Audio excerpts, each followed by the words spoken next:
driving to the punk rock show. Well, I don't wanna hear your podcast.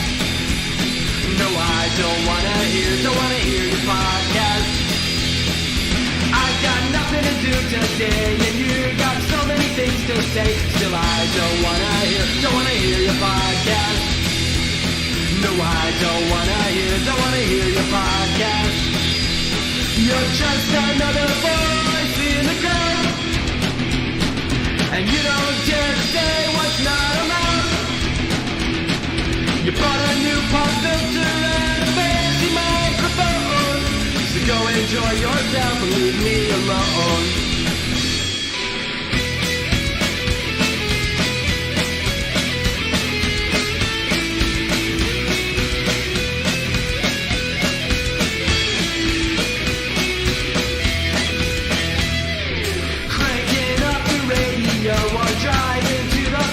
Show. Well, I don't wanna hear your podcast.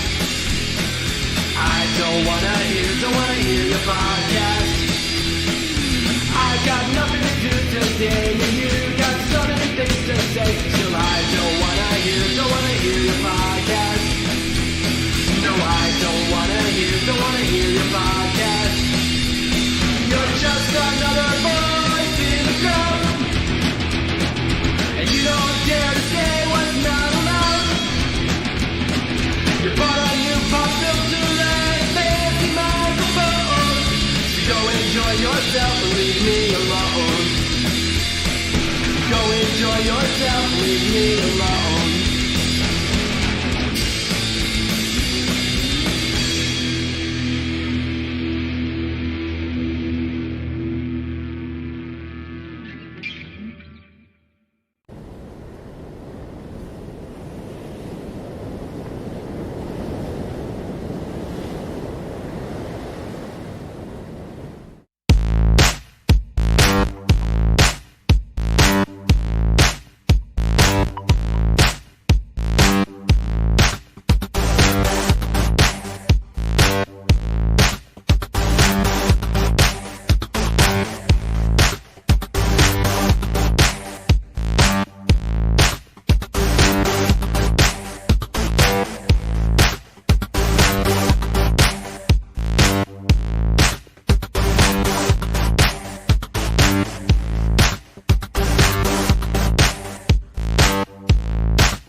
So cool. Hey guys, Hey guys. What's going on? Happy Friday night. Welcome to Liberty Late Night. Dave. I'm Mary. And thanks for being here to I'll hang tell out you with what, us. thank you for being here. We might not have the biggest crowd, but we have the best crowd. We have the you guys are best amazing. crowd. You guys are awesome. Seriously, holy crud. I want to say hi to Slither over there on Float. Thing. Hi Slither. Hi Vanilla. Whatever, Slytherin, sir. Take a seat, gentlemen. All right. How are you guys? Who am I missing? Well, we got to scroll all the way up to the tippy top because We have Kane. we have Tim's here, Chris is here. Dixon is not 50. Hello. Hi. Good to know. Also, Toolman Tim's workshop. Oh wait, Chris Yes. Dixon is not 50. Is that the video I watched about the gas can? Like some kind of gas can hack? Gas I swear. can? Gas can hack. You got an I accent. swear. I don't know. all of a sudden. I recognize Hello that to name. both of you, by the way. Thank Kane. you for being got here. it. Hi, John Kane. Workey. Hi, John. Hi. You got Hi, that. that wasabi guy. What's up? Hi, Joel. Hello, Aaron. Matt Lacey. Yes, here comes the snow. Oh yeah, it ain't stopping either. At least it melted for a couple days. I don't know. Oh, it's March. I'm ready for it to be not snowing. Hey, Dottie. What's going on? I see Carl there. Carl! Hey, Carl. I know you've done something. Ryan, Kathy, how are you? Nice to see you. Let's see. we got Ryan. Yeah, we Ryan. got Ryan. We got Joel, they're about to have a baby. Like about to. Seriously, just a couple more weeks. The baby is the size of a pound puppy. I see oh a Mike. my gosh! Hey, Mike. Hi. Mike! Gotta catch up with Jamie's chat. here. Hi, Jamie. How are you doing? I think we're caught up. Usually I'm the one that's scrolling down. Oh, yeah. Your truck still isn't working, Aaron? Oh my gosh, I'm so sorry. Okay. Oh, good. Well, okay, good. You're still going to get there to go on vacation and do all the fun things. The Canadian version of Jack's vehicle. I don't know Jack's. I've heard of them. It's March 11th. It is. Yes. Did anyone listen Does that to mean 311? I don't know. I was going to say, did anyone listen to some 311 today? Oh, it's 311 day. Okay. You've been away for so long. Oh, yay. I'm so thanks glad. for stopping in. I'm so glad that you came in, Ryan. Seriously. Aaron. I haven't really been on Facebook a whole lot. You know, we do the shows and stuff, and I'm on here and there. I might post something. How is Aaron not down? Down. Yeah, no, I mean, I like good. a few of their songs. You're drinking slow. I am that's drinking probably slow. a good idea, so you can talk to people. Slow. Mm-hmm. Hey, there's Ryan. Hey, Ryan. So let's see. Oh, okay. I'm just reading a little bit of the chat, but yeah. So I'm not always on. But it's nice to see everybody. Friday, you know, it's when we get together again. You know, hang out, see how everybody's week was. So. Pump limit $100. Oh, do you get a discount? Oh, wait. What are we talking about? Oh, whoa. Hey, Jordan. What's going on? Oh, that's it's okay. Late Celeste. again. That's fine. We're here. Hey, Celeste. I've seen 311 concert 5 times and still don't like that. Okay, all right. I could imagine them sucking live. Probably. Not a lot I think of it's a lot of great nostalgia live. with 311. Yeah, for me it's back, like just, point in my life. you know, back in the day. Yeah, we were driving around the tours, like, knowing that I'll never be downtown. Yeah, I can't really think of any of It's other okay, songs. Liberty Late Night. I love the use of Hi, the Alan. emotes and Twitch. You got the emotes going on the Twitch over there. Man, 33 gallons. Oh, yeah. Yeah. So today we're driving. Gas is like $4.35 or $4.39 or something like that. And our 8-year-old's like, oh, that's not bad. And I'm like, no, that's not to fill up your tank. Like, that's per gallon. Yeah. So, like, you have 16 gallons. You know, and, like, we're doing math. Oh, yeah. $4.40 for gas? Yeah, I'll buy your gas. No. Yeah, per gallon. No, Kirk that's rolls not how it works. in usual Kirk fashion. Hey, Kirk. Hello, Captain Kirk. Yeah. So we did a couple things today. We hung out with the kids. I'm gonna load that one up, Aaron. We went out. We'll play it in the after party. There will be an after party tonight. After party tonight. I'm assuming Zoom call. Yeah, I think we're due for a meeting. Adam, hi Adam. Did I already say hi Adam? I don't think I said hi Adam. Oh no, I didn't either. Okay. Sure, 311 is great, but have you heard of the Beatles? Come on. Oh, $6.89, yucky. That's so terrible. Just buy an electric car, pours. I love that. Yeah, these crippling gas prices will put you in an excellent condition to buy an $80,000 electric car. Sure, absolutely. Which is more than my house. Yeah, I'm super just torn. Hey, Derek, on the whole electric car thing, like just. I wouldn't mind having one, but I think I don't want to be relying. I don't think I'm going towards just electric car. I think I'm going more towards scooter. Yeah, right. Exactly. It's like my heart says electric car, my pocket says scooter. Lyle. Did we say hey, Lyle? Oh no, we watched that movie last night. We watched it last night. We watched Napoleon Dynamite with the kids. Lyle. And they loved it. And, we weren't sure if they'd get it. You know, it's Yeah. a dry, weird, awkward humor, and they loved it. So that was fun. Oh my gosh, didn't you just order that package, Aaron? Like, it must come really fast. That's pretty cool. An electric Jeep now? Okay, yep. I've done things for a gallon of gas. Why is my eye twitching all of a sudden? Motorcycle purchases are increasing. Yeah, now I'm going to be able to afford a scooter. I'm just going to drink beer and stumble everywhere. Yeah. There you go. See you, Lyle. There are cheaper EVs than Tesla. Yeah, yep. Yeah, does Kia have one? Is that what we were joking about on Ellen's show? Oh, I must have missed that. Everybody said he needs to get an electric vehicle. He's gonna crowdfund it, and he wants a Tesla, but the crowd is more like Kia. Kia level, okay. Can't afford to hitchhike. All your tests are working, Lyle. You're testing. You're coming up, good. All right, we got 5 minutes till guest time, so let's get to the stuff we got to get to. Yeah, we're gonna spin some wheels here. So as you know, because everybody here is our friend, most likely, every week we spin a wheel just to say thank you to our patron sponsors for encouraging us and keeping us going, even when we feel like garbage and we don't want to do this anymore, and we feel like nobody likes us. And Sorry, I'm we should grooming you. just throw the computer out the window and just quit and disable all of our profiles and go away. But people keep paying us, so we're going to keep showing up. And every time we do, we have fun, and you guys do too. So that's great, and we're glad. We come here because we have a good time. Yeah. There might be times we're tired, but then we get here and we're or like, we just feel like nobody actually likes us. They're just doing this out of pity. But Yeah. no, they keep But they coming. show up. Yeah. They So show this up and week hang out. we're going to give away this little survival kit. Wow, I hit the wrong button. I moved my buttons around, but that's it. That's okay. That's the big picture Treat of it. yourself. I did a little changing today. So yeah, Great. there's the little version of this survival kit. Which link? So that's what we're going to give away. So we're just going to go right to the Yes, wheel. so we're going to spin the wheel. Now, every time we get a new patron member, we add them to the wheel, and when you win, your name gets taken away. So eventually, everybody's going to win. There have been so many winners, and we've been doing this wheel spinning What the hell for is your over name? a year now. And everybody's going to get a chance to win. So we just keep taking names off. Yeah. And once everybody wins, So you join our everybody's Patreon, you're names gonna- are going to go back Patreon, on you're the gonna win wheel. eventually. Yeah. So if you're new, your name is going to go on the wheel. When you win, your name gets taken off. So I'm really excited. I'm sorry, I didn't mean to groom your beard in front of everybody. No, I don't want to be sitting here with Okay. like chunks of chicken and stuff in it. Okay, so yes, Here we we're go. going to go ahead and spin it and see who the winner is for today. I love this guy. He was actually Hey! Lane Vogel. Lane Vogel. Was it on? If you're on Float and you saw our promo for Tuesday Night Anarchy, he's the one who actually has a shirt with my face on it, which His is face insane. on it. Yes. There's Yes. stickers and T-shirts out there with my face on it on TeePublic, Yes. and people own And them. people own them and wear them and put them on their vehicles. All right, tell them about movie night. All right, so we're going to spin. By the way, if anyone wants to tag Blaine Vogel, then we'll make sure Amazon sends that gift out to him. But we'll be in touch anyway. But congratulations to you, Blaine. We love you so much.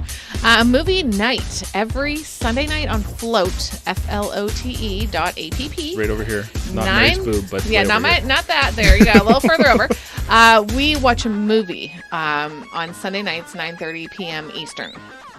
So we have a wheel here for movies that people have suggested. You know, the folks who come in and watch the movies with us, you know, they get to. They said, "Hey, they you guys get like some- this movie, so we yeah. put it on the wheel. So let's Put see it on what the we're wheel. watching So this Sunday." We're gonna see what we're gonna watch. Oh, This do you wanna shuffle it at all? Sure.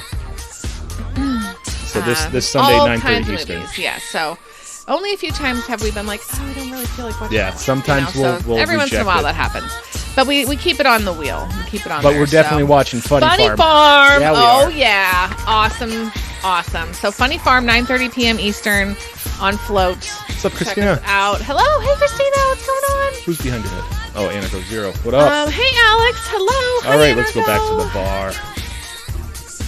Oh, and then the name that I don't know who it is. I don't know how It's to a say Russian. your name. I'm very sorry, but But hello. The Russian knows our name. I don't know how to say your name. I'm very, very sorry. So, all right, somebody Funny we Farm know. Sunday. We got 1 minute. We're going to bring our guest on. I need a Dave tie. Oh my gosh, I gotta find a place that We makes did ties. not watch Dead Alive yet, Mike. I'm sorry. No, I was looking at it. I had the picture saved somewhere, and I'm Mm-hmm, like, oh, that's something we're supposed to watch. Yep. Okay, Oh, we so got 1 minute, so 1 I'm gonna minute. Dave is ahead going to and be start that connecting meeting. to the Zoom call and do all the technological stuff that he does. And I'm going to let you guys know. Jamie. Tonight we have Toolman Tim on, and Yeah. I love that because I grew up watching Not Tim the Toolman. not Tim Different the guy. Toolman. We have Toolman Tim. Okay, so he contributes to the Survival Podcast and the Prepper Podcast Network, and he is host of the Workshop Podcast. His name is Tim Cook, and he's going to be coming on here in just a few minutes, and I can't wait to hear all about what he's up to and what he Yeah. does, and because that's like a whole different world for me anyway, as far as like. See, I saw him on Using Float, tools. and I see a lot of posts on Float, and a lot of them are like, Lisa you know, Davis. like hardcore libertarian anarchist stuff, and then I see him like telling us like, you know, what tools are good and what things, and he reviews all this different stuff, and I'm like, you know what, your posts on here are actually the most helpful. Oh, it's Lena. Oh my gosh! What? Hide from Hi. future Oh, employers. That's a hi. good idea. Okay, hi. Or Hi, Lena. Is it Lena. Lena? Lena, Lena. yes. Hide from the future employers. Good job. Go, girl. I was a gear. You're funny. I bet you he gets that a lot because Kirk because someone else had mentioned that earlier too. Why is my eye is twitching? Yeah. We should have promoted it more then. What's that? We could mislead everybody that we have the former CEO. Oh yeah, no, that's fine. That sounds like it would be fun. Troll sure. at heart, Yeah. right? Okay, so can you just get me a beer right now so that Oh, I'm not yeah. asking for one? You got them over there. Oh, I have the beer. You can slide the cooler in between us. I'll pull it up for you, if you know what I mean. Actually, okay, here. I'm going to do it this way silly because my... Thanks, Dave. I followed him on Float. I knew I recognized his picture. Awesome. Oh, my phone's barking. I've been surviving and prepping since I was 10 years old. Wasn't he former co-owner of Valve? Thank you very Wonder if much. we're having issues. Oh, okay. Just to make sure. All right, no, yeah, you go ahead and check, make sure everything's Because okay. we don't prepare or anything. Oh no. We don't do tests and stuff, like testing 1, 2, 3. Oh. That kind of jazz. So, see, now I'm 64, so it must be working. Yeah, I imagine prepping. Oh, Alan, I need to be more prepared. I'll say. Well, part of a lot of our show is not being prepared. A lot of our show is getting to know strangers, and if you prepare too much, they're not strangers anymore, and there's nothing to get to know. Sure, I meant prepared, in general, in life. Oh, in life. Okay. I think we're all connected here. Tim, can you hear us?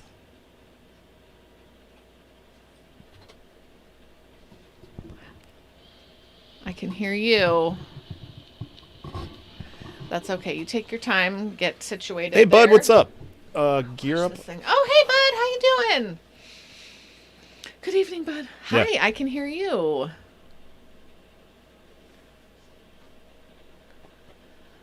Oh. No, you're fine.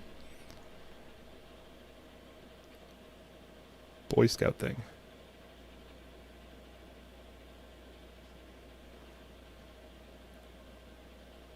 Oh, yeah. No, you're totally All right, fine. I'm gonna- Dave's I'm going gonna to bring pull him you in. up here and onto the screen and get your volume situated for the And folks so they video. can hear you, and video. I'll find that right now, Everybody, 'cause I know this I'm is gonna need Tim to. Cook. It's probably Thanks gonna for be way coming zoomed on. in. Yep. Where is my? Dave There will it figure is. it out. Don't you worry about it. Yep. Dave's going to figure that out. He's really...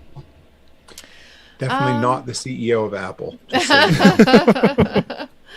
I think he did forget Carl. So, okay. So I'm sure Dave probably told you, but we have live chat going on down here. So we have Float going on, and we have Twitch, YouTube, and Facebook also going on. So we do a lot of like waving down here or pointing at things to, say hi to our friends and folks who are in the chat.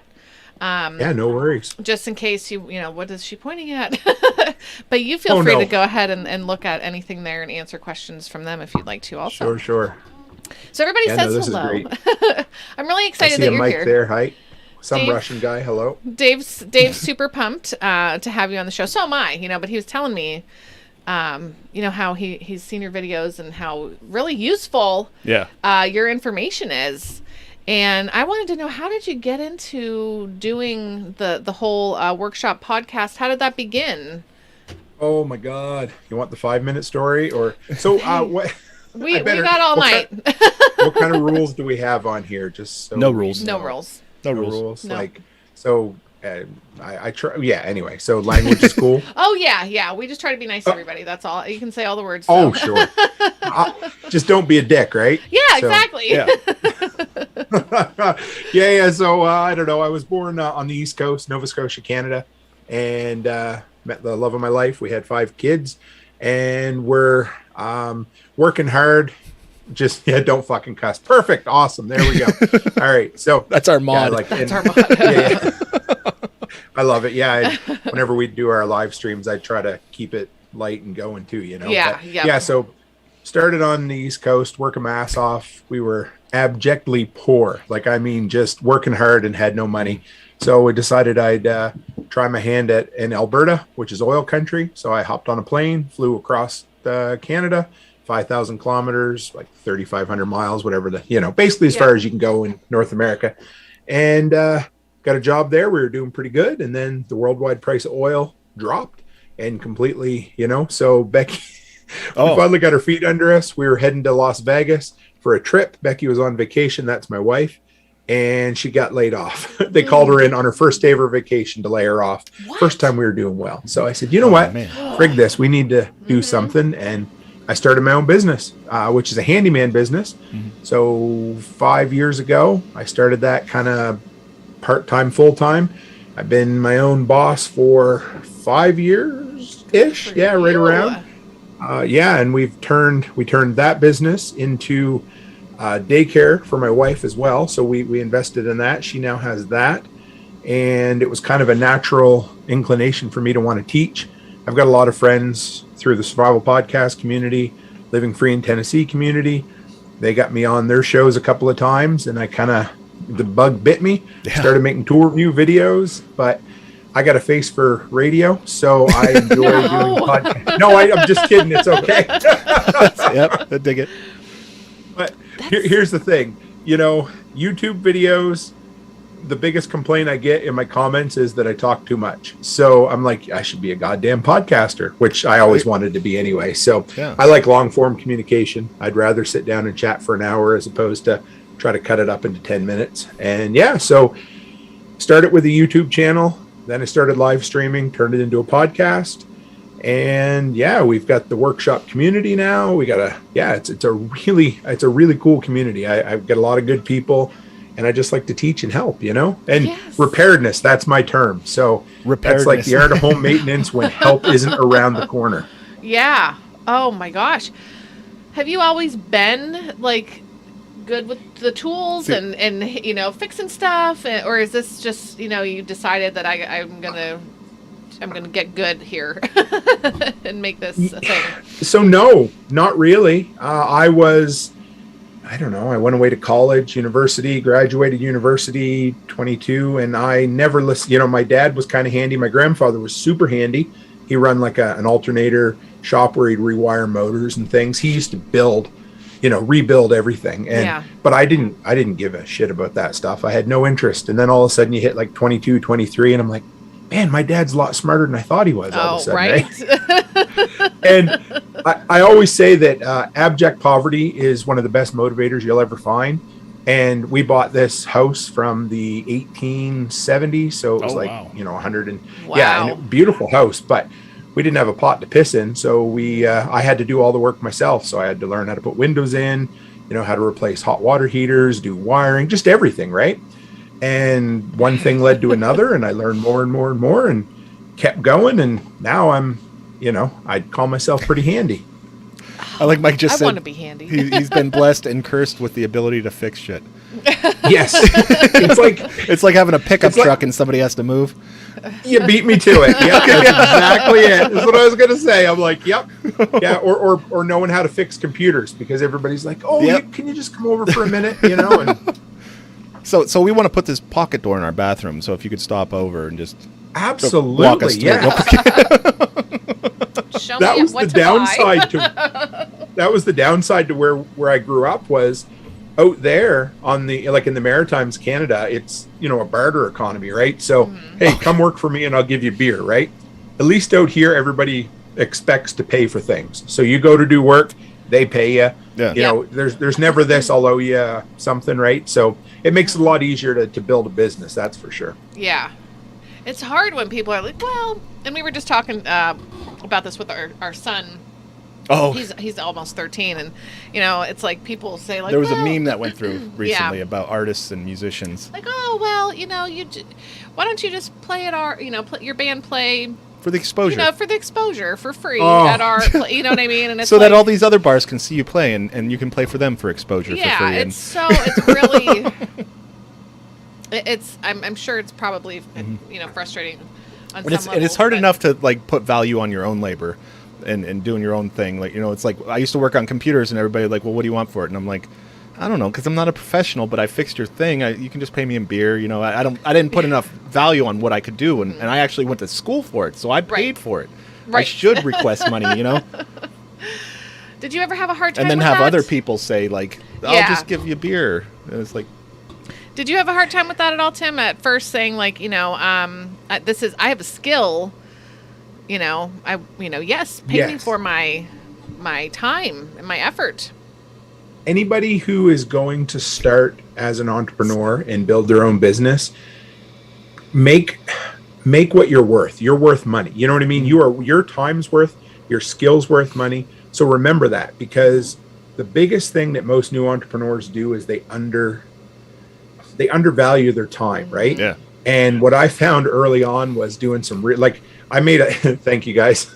I made a lot of money doing the shit that nobody else likes to do. So like there's a lot of mobile homes in my town, and like the plumbers, none of them want to crawl under mobile homes anymore. Yeah. So, and so you could write your own ticket, you could charge whatever you wanted because it needed to get done. I mean, we live up here where it gets to be -40 for 2-3 weeks at a time. And like literally minutes make a difference when like things start freezing, right? Start busting. Yeah. So, and I used to do it. And I remember I took a job on early on to redo an entire bathroom, like all the plumbing and stuff, all under this trailer. And I priced it high, and I'm like, at least what I thought was high. It was horribly low, but I said $500, right? Yeah. And the guy jumped on it, and I thought, what am I in for? And I hated that job the whole time, because you'll despise a job if you underprice yourself. So it sucks, like it does, because early on you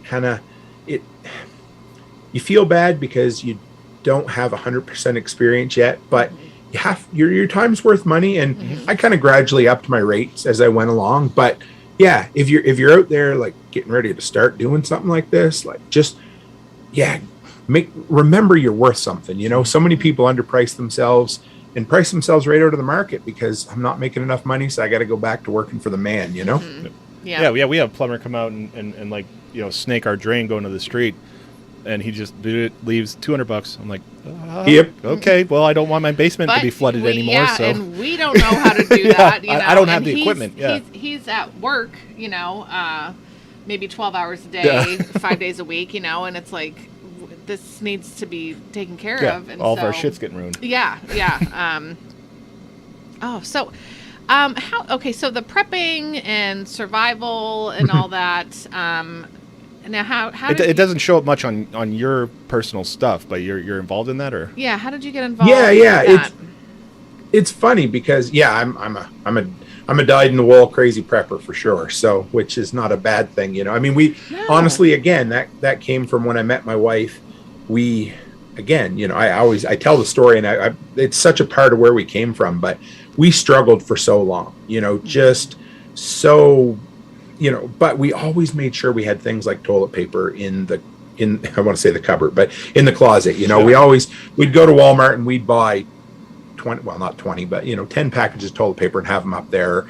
We'd go and we'd find. I remember we bought ground beef for 99 cents on our 99 cents a pound on our honeymoon. We found it and we bought like 100 pounds and brought it home. This was 15 years ago. You'd never see that now, we need right? a freezer. Well, yeah. Freezer. I hit it when it's like $2.99 now. I'm like, okay, we're gonna. Yeah, I know, and that's a good price. Yep. And so it was always kind of a thing, and I just kind of kept sliding into it because we would always, we got into preserving and canning and homesteading and gardening, livestock, and we we were big fans of being independent and self-reliant. That's just awesome. Because you just never really know, things are worse now than they've ever been. Who knows? I don't know if that's the case, but you just don't know what you can rely on, right? Right. So we try to bring our kids up that way. They know. And we just try to keep the shelf stocked, and we try to have food on hand and try to make sure we're prepared for sure. And it comes through a lot more in the podcast. Like I once a month I do a show, usually like top 5 post-apocalyptic movies. So a couple of months, or last month I did top 5 80s movies. Month before that it was like top 5 90s TV shows, rewatchable post-apocalyptic 90s, whatever, right? Oh, yeah. Probably do another one tomorrow. And then we do like home security. I had a guy on the other day talking about how to build an underground bunker. It was the guy is awesome. 25 years in the U.S. military, worked for NASA, high up, like he's Dave, the NBC guy. If you've never heard of him, he's nuclear, biological, and chemical. Oh, wow. Super smart dude. So I had him on the show and just picked his brain, and he's one of my fellow creators over at the Prepper Broadcast Network. Just a really cool dude. And I have so many neat people on. They love, I just get them on and start talking about their stories and hear where they came from. And yeah, it's neat. That's what we love, is that we get to meet people and just talk and get to know them and hear from people all over and usually the world, like busy people are fascinating people, and busy people are like they're doing stuff, they're getting stuff done. Good stories. Okay, so concerning either like with the workshop podcast or Prepper Survival, is there something for like beginners that you could say, okay, this is something you need to do as far as prepping, and then maybe for someone who's nervous about tools and so that's the thing. It's like, it's like I talked to my friend and I'm like, I kind of want to like open this wall up, but I'm like, I don't know how to do it or anything. He's like, just knock it down and see what's behind there. And I'm like, oh my god, like how do I know it's not weight bearing? What if there's like electrical wires behind there? And how am I gonna fix it after I start taking a wall out? That's how it's funny, now. Right? Everything you do, I always say, like, there's a few things. Like, I remember when my kids were little and we used to go back to a hunting camp, and it was a long walk in the woods, right? And I used to haul all the packs because they were young and lazy. No, I'm just kidding. They were just young and, they hated carrying, right? And they'd always ask me, like, Dad, it's such a long walk. How do you do it? Say 1 foot in front of the other, right? Yeah. It's like, how do you eat an elephant, right? And it's the same with doing this. I try, and like every Thursday I do a preparedness show, and I'm kind of taking a deep dive through all the different systems of the home. 1 week was plumbing, but it was just like the water lines. The next week was sewer. Just last night we did exterior of the home, like landscaping and that kind of stuff. And I try to make it simple. So I give everybody like step-by-step tips and things you can start with. And when we're done each episode, they're kind of like, oh yeah, this isn't as bad as I thought, but bite-sized chunks. Like I tell people, like, say for instance, you're looking at a toilet and you don't have a sweet friggin' clue what to do with the toilet, right? Well, maybe the first time you're like, you have a leaking valve behind it, right? So go on YouTube, watch a video on how to either tighten that valve down or how to replace it, and it's as simple as you shut off your water main, you get an adjustable wrench out, you back it off, you put a new one on. And then after that, maybe you got a little leak around the bottom of your toilet. Okay, no big deal. I'm going to learn how to change that nasty ass wax seal that's under there. And it's friggin' awful, but it's not nearly as hard as you might think. Yeah. If you can use a wrench and you can lift a full toilet without water in it, you can change a wax seal. And it's not hard, but everything seems so overwhelming until you start. Yeah.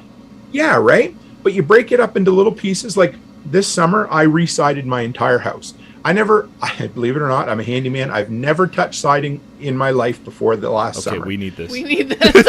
Yeah, and seriously, I did it all myself. Not one person helped me. And that's 12-foot long vinyl siding. I took my time. I started on my garage. So, you had a small building to kind of start with. Yeah. And I learned one skill at a time. So I learned how to put up the corners first. Then I learned how to put the starter strip on. Then I learned how to put the siding on. And then when I got to my first window, I went inside and I watched YouTube until I figured out how to, trim around the window. And you just keep going and I find if you break a great big job down into tiny pieces and you do one at a time, it doesn't seem nearly as overwhelming.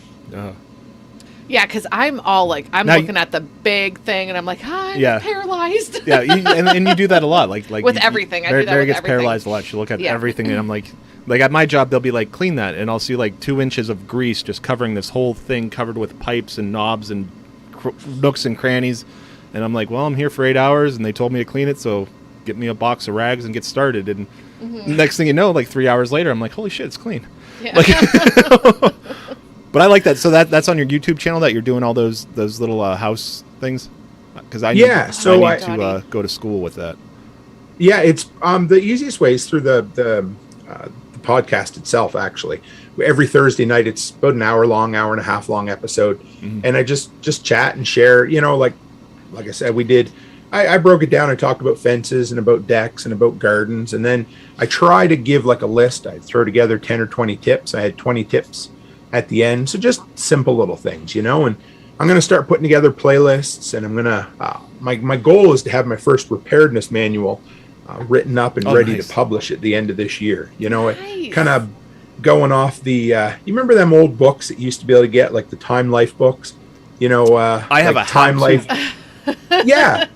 Somehow David got it from the neighbor I or don't something. know. Like it's laying right over there, and I'm like, we don't need books. We have the internet. But I guess that's part of the preparedness thing. When the internet goes down, Ah, and yes. you want to change your toilet ring, you might want one of those It's- books. Absolutely, right? Those books are awesome. And who doesn't love, I mean, there's some, I'm into vinyl records, right? So there's Okay. something about picking up and holding something in your hand. That's why you don't like physically. Kindle books. I do love a book, Yeah. a real book, yeah. Because There's it's just something about it. yeah. Yeah, I and plus you have can't that read knowledge, Kindle. and it's a value-added product. Like I got a friend that she runs the Farmish Kind of Life podcast, and she just started a paper newsletter. So for like $50 a year, you get once a month, 3 or 4 page newsletter in the mail, and she sold it like gangbusters because there's something that people want, something tangible nowadays. And it's you know? almost retro now. Yeah. Yeah, it is. oh, Yeah, it newsletter. is. Yeah, that isn't on But my the kid's into computer that. screen. He loves cassette tapes. He takes MP3s off the computer and records them on the cassette tape so he can listen on my old Walkman. Walkman. Yeah. He's our retro baby. It's funny I love because it. I grew up with cassettes. They were my jam. Like everything I listened to was on cassette. I never owned a record. I don't know how I even got into vinyl. There's just something about it. But, you know, I mean, I didn't have a CD player till like 99. So everything I had was cassettes right through the 80s and the 90s. And yeah, but I guess they're coming back around. But yeah, I like the vinyl. I bought a lot of the old grunge stuff, and you buy the thick ones, you know, I enjoy it. Yeah, yeah. If we tell kids that freedom is retro, will they bring it back? Oh, maybe. I guess depends on what your definition of freedom is. Right. A lot of people are enjoying the Canadian for some accent bourbon. too. D- Oh yeah. What are you having? It is. Oh, Maker's Maker's Mark. Mark. Oh, Very hold on. nice. There we go. Yeah. Probably, yeah. Sorry. Everything's backwards. Yep. I know. It took us I forever. would be a terrible weather Like, person. we're over Why here. is it doing that? There we go. Toronto Blue Jays. Yeah. As I said, I I'm- wore would the be a most terrible Canadian weather thing I person. had today. My the Bills hat. closest to the Canadian thing, yes. Oh, I'm sorry. It's yeah. I had Dan in my Telegram group there. He said to let you know that he's quite happy that you have a Bills hat on. So Oh, all yeah, right, yeah. all right. Definitely. Dottie wanted to know about your favorite tool. Hers is a toss-up between a router and a miter saw. And then some people have been, commenting about their favorite tools and stuff. Yeah. Do you have a favorite? Or are you like, this, Mine I is can't the live hammer. without this? bang on it a well, I little guess it depends. Yeah, Buffalo like Trace. We can't get that around here anymore for some reason. That disappeared. I am absolutely. thought you Well, just I'm a poured a whole Dewalt guy. glass. So if you. Oh, It's not, it's, no, that's He's got cold. oh It's not did a I? glass Sorry. of the. No, it's not. Dave thought that was a whole glass of the whiskey for a second. Like, wow, this guy Oh my parties like God. us. Sorry. Here you go. Oh, I enjoy you guys already. This is Oh, great. yeah. So, Speaking of, I gotta switch. to oh beer. yeah, tools. So if you Yes. watch my tool review videos, I built a studio out in my workshop a while back, and I have all my Dewalt tools up here. I'm a Dewalt fanboy. I saw that. hate to Okay. say it, but yeah. So if you told me to pick one absolute thing I probably love the most, it's probably my Dewalt Inflator. That thing is incredible. If you haven't seen that, it just Inflator. takes a Dewalt battery, and I don't even use a compressor anymore. So like if you have to pump up tires or whatever, it Oh, says no a little shit. dial on it. Oh yeah, go. I got 2 videos on it. They're friggin' incredible. It's about yay big, like a little tiny little Yeah. boom box with no speakers on it. And it's faster, quieter than a compressor. And I use it I use it all the time for tires. Cause I got 3 work trucks, and I got, a quad and a snowblower and Yeah. a 0-turn mower, and, but that's my go-to. I love it. That and probably my impact driver, cause I use that 24/7. Yeah, I got this little Harbor Freight compressor, good enough for the tires. Yeah. And I'm like, I got to get a big tank, if I want to do anything else with it. And I'm looking around, but man, to have just a little electric, Yeah. that's It's awesome. and it'll run long enough to, if it's something. Oh, yeah. I guess if you have enough batteries. Well, just for the hell of it, I put so 1.5 or 2 amp hour batteries, just a tiny little battery. and a standard tire on an RV, like a 15-inch tire or whatever. So I deflated completely, like to zero, like right to the rim, and I was able to inflate one full tire right all the way up, and another one 3/4 on just the smallest battery Dewalt makes. Nice. So they were, and with a 5 amp hour battery, like I've used just the 1.5 amp. Like if I'm going to tow, I need to pump my tires up from 32 to 40, and they can top all 4 of my truck tires up on one battery, no problem. That's the thing's awesome. Yeah, because I have to sit there and wait for the thing to fill up. And yes. Oh, just the lid for this. I don't. We don't need the lid. I know we do need the lid for the whiskey. I just want to make sure it doesn't. If it falls, throw that away. Yeah, and I went to a cordless brad nailer too. So I don't even, because like I used to use a compressor again, and you'd be down and say like around. You'd have a hose, you'd trip over it, you'd go deaf listening to the compressor. So I bought a cordless brad nailer, and I use this inflator, and I don't even have a compressor anymore. Wow. It works great for me. Yeah, fantastic. What kind of injuries have you sustained in all of? I mean, you got all your fingers. Is there anything is there like a story like, oh, that was the worst thing, or I mean, hopefully there's nothing that's terrible. Nobody's ever had. That's a fucking awesome question. That made me smile. I love it. That's great, because who doesn't love to talk about? Yeah. I always ask my guests what they did for a high school job, and people always love that. Oh, I love yes. Yeah, we it's people. It's fun. Oh man. So I don't know. I got 3 or 4, so I'll tell you probably the best ones. But we were renovating our house, the old one, and back in the day they used to use newspaper as vapor barrier. So they'd put 4 or 5 layers of newspaper, and then they'd tack it on with a ring nail. And you just spoke like Spanish to us. I don't know what a vapor barrier is, but I'm sorry. Vapor barrier, ring nail. I don't know. I'm just picturing newspaper. What are we doing here? Yeah. I'll back up. I'm really sorry. So on the walls, they would put newspaper up, and it's like a draft protector, right? So, the old houses tended to be really drafty. And, so like underneath the side or under the dry. Well, it wasn't drywall. It was last. Yeah, man, I can't talk. Bourbon already. Yeah, plaster and lath. There we go. Oh, okay. So you'd haul the plaster down. You'd haul all those old boards down, and then behind it would be old newspaper, and it just kept one more layer of protection, right? Oh, okay. Like insulation. Yeah, exactly. Yeah, Dexter plastic. The stuff I think they're making a joke about what he wrapped the bodies in. Okay.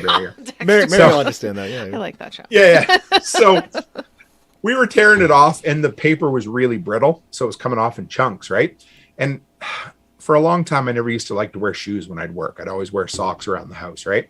So I'd throw them down, and normally all these nails would just lay down flat. But of course, they're through pieces of paper, right? Oh. So they're sitting like this with a nail right up like this. And so a normal nail's flat. And if you don't know what a ring nail is, a ring nail's made to go in and never come back out. They have circular rings on them, so they go in. Oh no! Almost like a finger trap for a raccoon or something, right? So I stepped on it right in the fleshy part of the arch of my foot. It went in about 3/4 of an inch. Oh. And when Becky pulled it out, it popped. You can hear it go. That's great. That's exactly what we were looking for. I have one better if you want to hear it. That's like Home Alone style. I would love to hear it. Oh my gosh. Did you have to go get treatment or anything for that? Were you up on your tetanus shots or I just make sure.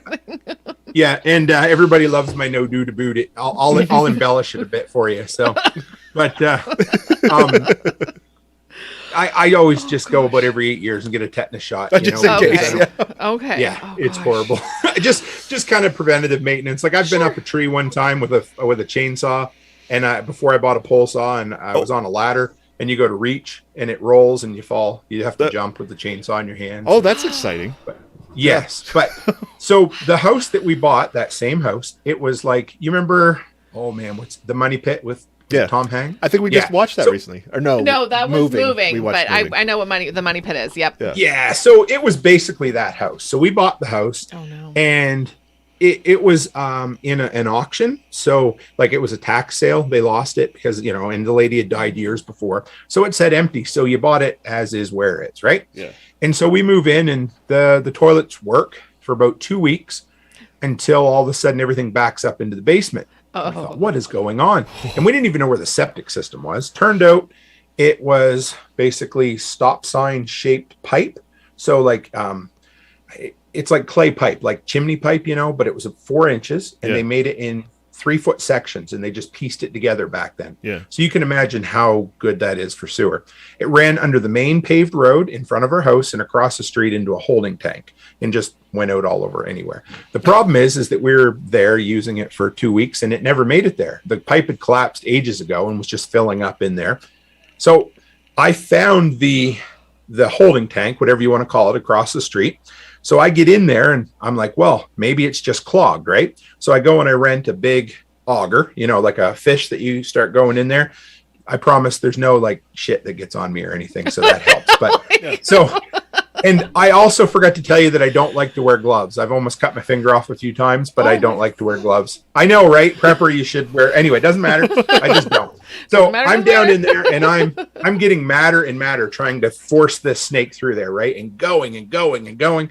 And eventually, all of a sudden, I fetch up and I caught my thumbnail on the top of the sharp edge of the brick pipe. And I looked down and my entire thumbnail is doing 90 degrees, sticking straight up in the air. And I just grabbed my hand and I'm like, Jimmy Weir, my buddy, was with me. I'm like, what do I do? What do I do? He goes, push it back down, push it back down. Put some tape on it. I'm turning gray and I push it back down. And I go to the doctor and that's coming off. I'm like, I think I need a tetanus. It never fell off. Whoa. The damn thing went right back on. What? Yep. And I'm like, I said, can you at least soak it in iodine and give me a tetanus shot? He didn't want to do anything. And I'm like, listen, this is literally a sewer pipe. There's a little bit of stuff in there. And he's like, so I had to talk him into soaking it. But anyway, it was the worst thing. So, hey, you asked. Just say. No, He's supposed to wear those shop safety glasses. Oh my gosh. I put a brad nail right through my thumb one time, right there, right straight through. So that was fun too. I was, my finger, because I was holding like this. I hit a knot, it popped out and went right through my finger. Becky was with me when that happened. It was pretty funny. Now, what are her responses to these things? Is she like panic, or is she like, oh, not again, or hey, I got you? Because I do mechanical work, and I usually I'll be out there for 5 minutes. I'll come back in. I'll wash my wound off. I'll put on a Band-Aid. I'll put on my gloves and go back to work. That's what, I'm like, oh, you forgot gloves, huh? You hurt yourself. You okay? Do you need me for anything? Okay. Bang your knuckles or something. How does she react? What's her response? That's about it. She sighs. She's like, not again, honey. She calls me an idiot. She loves me to death, and she takes good care of me. She's my partner and my encourager. But we've been through this enough that she's used to it at this point. Yeah, so. yeah. Well, I mean, now what about the kids? Have they I don't know how old they are, but have they taken into following you, watching what you're doing? Do you have them holding the flashlight? Screaming at them. Like... Where I'm working. Yeah. So we got 5. 3 of them are now adults, so they're 24 through 20. So they've moved out. Yes. But yeah, Becky's like Jill from Home Improvement. Oh, right. Yep, it's true. And that was Chris Dixon. Yeah, he's my buddy. He's from Alberta. Yeah, he's a fellow. He comes from the workshop community, but he's really cool dude. But he always has to razz me. So, I understand. Yeah. So where were we going with this? Yeah, the kids. Yeah. Yes. So anyway, I have twin 11-year-old. They'll be 12 in a couple of months that live at home with us. And Charlotte likes to help quite a bit. She likes to get into things, She's the type that'll go to the gun range with me or go out and help me with the snow. We do a lot of snow up here, obviously. That's one of my big money makers, too. Yeah, same here. Yeah, we're really snowy. Yeah. Oh, where are you guys again? Northwest Pennsylvania. Yep. So, where? Yeah. Okay. Yeah. So let's see. Scrapple or funnel cakes or hoagies? Which one is it? Wow. Well, funnel cakes is one that sounds familiar. Funnel cakes, I know about funnel cakes. Hoagies, They're all I've heard in of Pennsylvania, hoagies. are they not? Yeah. Those are all Pennsylvania delicacies. Well, okay, yeah. Right? So we know the words, but we don't use them a lot. Hoagies is, I feel like that's a little bit lower, like southern, that's more southeastern. Philadelphia. Yeah. Yeah. Oh, okay. Because my friend, her family lived in Williamsport, and they would always say like, "Oh, we went out for hoagies," and I'm like, "What the heck?" Yeah, we say subs. Now, what was the first one though? I don't know that I know Scrapple. That one. Scrapple. Scrapple. It's like, I went to college was half Americans and a lot of people from Pennsylvania and things like that. Oh, okay. But it's, if I remember, it's like, and I got a buddy, PA Prepper from there too, and he talks about it, but I'm pretty sure it's like a sausage that you can break up And if anybody else can help me with this, but you fry it in a frying pan, kind of like Like ground beef? Oh. Kinda, yeah. Oh, somebody says scrapple's very gross. Craig thinks everything is gross. Jinx. Oh, pierogies. Yeah. We have a big pierogies. we have a big Ukrainian community here in our area. Yeah. And plus we have Hutterites. Do you guys know what Hutterites are? They're like Amish and Mennonite, but they're I never heard of those. We have Amish like couple minutes away, but yeah. I would say that it is gross then if it's guts. But I mean, I eat sausage. Well, so sausage maybe is is guts. I just don't. Oh, is there guts in it? Yeah, maybe there is. I don't know. I didn't like it the one time I had it. Yeah, I feel like sausage is like hot dogs. It's just kind of like, Oh, blood sausage. Oh boy, that stuff is disgusting. Okay, yeah. So maybe my dad I'm was Irish. a I'm meat supposed cutter. to love that stuff. Your He dad used to was a bring meat things cutter? home. Ooh. Yeah, so blood pudding. Oh my god, That blood sounds pudding. so terrible. Head cheese. You ever had head cheese? No. No. Thank Oh you. my god, it's like shit. I would jelly try it, meat. but no, don't make me. Because dad I makes pride jokes myself about on head trying everything. cheese. But if somebody were to come and like, here's some head cheese, and I'm like, shit, why would you bring that into my house? Yeah, no, you'd have to eat that outside if it's gonna make the house. I'm very sensitive with smells, like so you'd have to. We eat had that. pigs years Okay. ago. We had pigs that we raised for meat, and my uncle come down and help us, and he's like, "Dibs on the head." I'm like, "You can have the head, buddy." And he made homemade head cheese. Yeah. I was like, You "Oh, have the no. whole thing, man. Oh, only Yeah. Famunda. I was Yeah. talking to who was I telling? Oh, I think I was talking to David about Probably. Famunda You're cheese. always like our kids are teaching the- homeschooled, so Mary is the one Oh, who nice. who teaches them like all the stuff that they learn in school that you Yeah. normally don't learn from your parents. No, sure, yeah. I'm like, listen, don't say this in front of your dad. No, I'm joking. She's like, "Is it okay if I talk with them about this?" I'm like, "No, yeah. that's inappropriate." Well, I mean, our 7-year-old daughter. But we fill in all the roles. I bully them. Yeah, jokingly bullies them, but they need a little bit of all this, because they're not going to regular school. My daughter Goddamn calls Gen Zs are." my daughter calls the middle finger the swear finger, because one time she was just like holding it up because she's like, "Oh, I got this cut," and she's just like, "Woo," showing everybody her cut, and I'm like, "Can you like hold up another finger with that? Because like you're cursing everybody out here, And she's like, "What? Oh, so now she calls it the swear finger." I'm like, "It's also known as the middle finger," That's cute.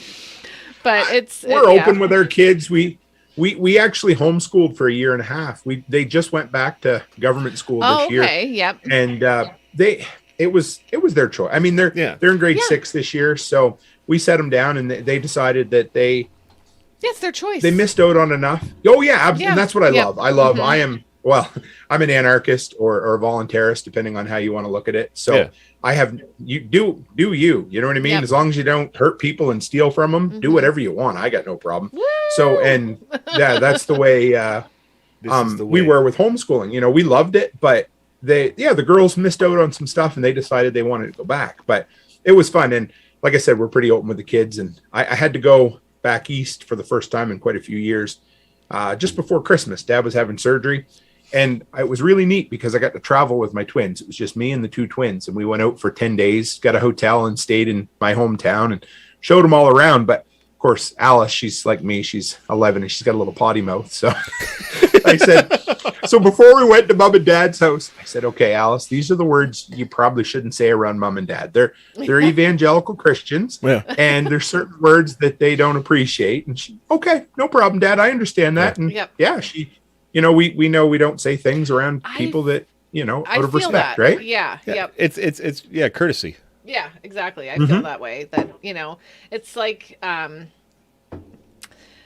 the other day the cat got out, and my oldest, he's almost 13, and he was having a really. It was a shitstorm. It was that a day. really, really bad day, and then the cat got out, and he was so upset. And he's like, "Oh, I just want to swear right now." And I was like, "Okay, like just Oh, you let gave it him a out." card? I did. I gave him a card. I was like, "Here's your pass. Like, just go ahead." Like, I wouldn't be mad, Like the littles weren't around because I mean, I don't know if they would. I think they would be good about not but saying you it. don't want to open that up. But he's a good kid. Our oldest, he's I always say, like, good genuinely to a fault, like, yeah. yeah. But so he said a few things, and I was like, "You feel better?" And he's like, "Yeah." I'm like, "Yeah, there is something You gotta about." tell me about that. Yeah, those hard consonants are nice, aren't they? Yeah, they're Arctic about swearing. yeah. But my almost 9-year-old, he'll look at me if I swear, and he's just like, He gets really upset. like, Mom, why are you mad? And I'm like, oh, I don't know. What if I stub my toe or if something's wrong or whatever, you know. But then he will tell me like, oh, good job. You didn't say, you know, I said frick instead of the other one, you know, and he's like, you said frick. Good job. You know? Good job, Mom. Good job. Yeah. So they're all different. Very you know? different Do you find that personalities. with your kids? I mean, because Yeah, I mean, even it having is twins. nature not nurtured. Like there are different people. having twins, Oh yeah. how do you see major differences, or they're like just so super similar? How's that work? Oh no, they are as different as the day is long. Like Okay. it's unbelievable. Wow. Actually, it's funny. Charlotte's not in here tonight because it's because I didn't send her the link. She's my biggest fan. She's in on all the live streams. She'll add, you know, everybody knows her. Like in the workshop community, they all ask how that's so Charlotte's doing great. and stuff. So it's cool. And when we do giveaways, she comes on with me and we do the live streams together. But they're as different. I mean, I don't know. They're both into makeup and Fortnite, but beyond that, they have such different interests, such different personalities. You know, one's outgoing, one's quiet, one's more sporty, one isn't. But yeah, it's so weird. Like before they're born, you think, I wonder what they're going to be like. You know, I remember going to the hospital the night before because, you know, when you have twins, they kind of try to control everything, like induce, sure. you know, they're like, here's the Yeah, day. And yeah. I'm like, hey, you know, I remember telling Becky, like, we're going to meet them tomorrow and we're going to eventually hear their voice and know who they are. But you don't have a clue until, you know, they get up and they get a certain age and all of a sudden they become little people instead of these babies without a personality, right? And I just They said that to just David the other said day. that. I'm like, you're a person now. He's like, I've always Yeah, been a person. right? I'm like, not when you were just like, that's right, not a person. just sit there, suck your thumb and poop your pants. So studio. It is weird to see their personalities develop and And then we have one that's like, we don't. Where did you come from? You are. I don't like. Like this personality I have never come across, and I don't It know how to is- interact or guide you like what you need. my But you're gonna be something because you are something. my parenting skills have been put to the test Yep. and sharpened and But changed. like, he's gonna be something. He's gonna be a CEO, Yeah. or like we got to guide him in the right direction. wanna- Otherwise, he's gonna be a supervillain. Say hi to super villain. Studio 8424 Yes, there Studio's too. here, yes. He's oh my god, we talked, but what a cool like Yeah, he's what like he the, does the over there on float Float. concierge, man. You just walk in Oh, and he's like, right? I will I guide freaking you. love Float too. Yeah, you guys are big on Float, aren't you? There's something special about that platform. It's is. going to be I think it's going to be big. I really do. We're in it forever. You Yeah. know, like you know, We and do a lot of exclusives over yeah, there we because love it's Float. How anarchy. did you find out about Float? Well, it was really kind of funny. I think it was December 2020. It was right around the time they were cracking down on. I don't even remember what the latest crackdown was. So Yeah. I remember that night I was really just starting to build my presence, like just a little bit. Like I don't remember when did I launch? I launched my channel in February of 2020. So I really hadn't. Anyway, it didn't matter. But I was like, I need to find. I wasn't really happy with MeWe. That's my other place where I am. Yeah, you know, I you kinda guys- left that. Yeah, MeWe's kind of like, it feels like Facebook did 10 years ago. You know, it's just kind of Okay. never really came around. But I got a good presence there and I use it and I enjoy it. But I was like, I need to find something that's going to be decentralized, at least eventually, and something that is free speech. And so I started searching, and that day, I'm obviously a big fan of Jack's on the Survival Podcast, and he started talking about it.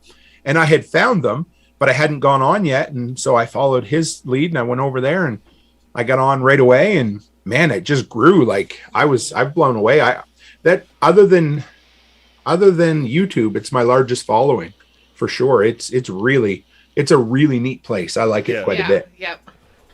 We love having just the freedom to, Oh, DG, I missed you come in. you know, on Facebook, you're just so censored. YouTube, you can also be just super, all the platforms just feels, but Float, it's like, you know, we just want to hang out with our friends. You know, we watch a movie on Sunday nights. You know, we get everybody gets together. Yeah. We stream a movie. We And all it's not watch like a we're movie. charging admission or anything. Yeah. It's like being I get in a living room with our friends watching a movie. You know, And just where there's no like, oh, somebody got banned, or we can't find that person anymore because they're not allowed to be on that platform. We love Float. Yeah, we do. I don't even know how we found out about it. It was our Texas friends. Oh, okay. It would I was gonna okay. say, Okay. Yeah. Yep. everybody from Texas, Texas Have you got had a any- nice following. Yeah. I knew they were going to be. I knew it was going to be a special platform. So when I first went over there, Right. No, you. I was Sorry. 2 or 3 months. Oh, sorry, that's okay. No, Dave's just talking to Ryan. He's So like 2 or 3 months in, I was like, I want to start streaming here, and I didn't know anything about streaming at the time. So I added myself to the Telegram group on Float, and I went in and I asked, and this lady named Erin gives me detailed instructions on how to Yep. to do it, and I'm like, I know that name. How do I know that name? So then I go back to Float the next day, and I'm like, God damn it, that's the CEO and the CEO's wife who are on Telegram giving me directions on how to set up live streaming. And I'm like, this is going to be, and I can message, especially Erin. They're all accessible, Yeah, but I she's mean, very active. they're, Yeah. oh yeah, they're great. And so, yeah, I love it. That's my story. When we first came to Float, before we even streamed, I checked out Float and I typed in, He's I want so to talk. sarcastic. Yeah, I'm joking around. I'm like, I want to talk to the manager of Float. And Aaron came in and it's like, is there something you need help with? I'm like, holy shit. He's like, wait a second. And he's like, dude, Aaron, like the CEO of Float just responded and said, like, can I help you with anything? And I was like, Yeah. Dave, you got to tell her you're just joking. You got to tell her you're joking around. I wanted to go to Float Fest so bad this Yeah. year. Oh, And right. see, you're You're even do you guys further know than Living us. Free in Tennessee at all? Pardon me? Do you guys know Nicole Sauce? You ever see her on Float at all? I know the Living name. Free in Tennessee. I know the That's name. okay. Yep. Anyway, she got started off of the Survival Podcast as well. So I'm going down. I'm going to be teaching, doing a couple-hour presentation on entrepreneurship at her spring workshop, and it overlaps. I'm going to be in Tennessee at the end of April, but I'm not going to be able to make it to Float Fest this year. So, which sucks, but that's okay. Maybe next year we'll try. Yeah. Yeah, we got to start doing that kind of stuff. There's so many things that we want to go to. Real quick, I want to say to Christina about how do you get Float on an iPhone. I love that yes. Float decided to not be a part of the Google. And They got banned Yes. from all the things. They said that's okay. We don't want to be on your thing because you guys are going to try to control everything. So the browser works just as good as the the browser. If you just go on the browser on your phone, I really think that app. Float.app. yeah. So if you just go from like hit whatever browser that you use, type in float.app. Yeah, on my phone, I actually use the browser because I have enough apps on my phone, so I'll just use the browser. It works just as good. Yeah. So check it out. Check it out that way, Christina. And have you I been forgot to all. have you been to a Float Fest? Have you gone to one? Not yet. No. Samesies. But I want to go so bad. Oh gosh, I do. Yeah. There's only there's so many. My wife, actually Becky talked me into it, but I'm going to go to it's called Prepper Camp. It's in the Appalachian Mountains or in North Carolina in September. It's a big group. It's about 2,000 people. It's the largest outdoor preparedness expo around. So I'm going to go down for 3 days, meet up with a bunch of the guys from the Prepper Broadcast Network, and I'm going to see if I can get on to teach there. I don't know if I'll be able to yet or not, but I would love to. But anyway, so that's my 2 trips this year. I'm going to go there. Awesome. That is okay. So I want to ask about anarchy, voluntarism, whatever you want to call it. Like, how did you get to that point in your life? Your family kind of sounded like it, even if they didn't care about politics. They kind of lived it. How did you get there to where you're just like, hey, let's just let everybody be? FLOTE, Christina. Because I think that people need to adopt that more. Yes. Now, yeah. I grew up, like I said, in an evangelical home. So as, I wouldn't say as right wing as what are those Baptists, them crazy Baptists. Oh, the Westboro. Yeah. Those folks. But, Yeah, I will grew up say Baptist that, too, yeah.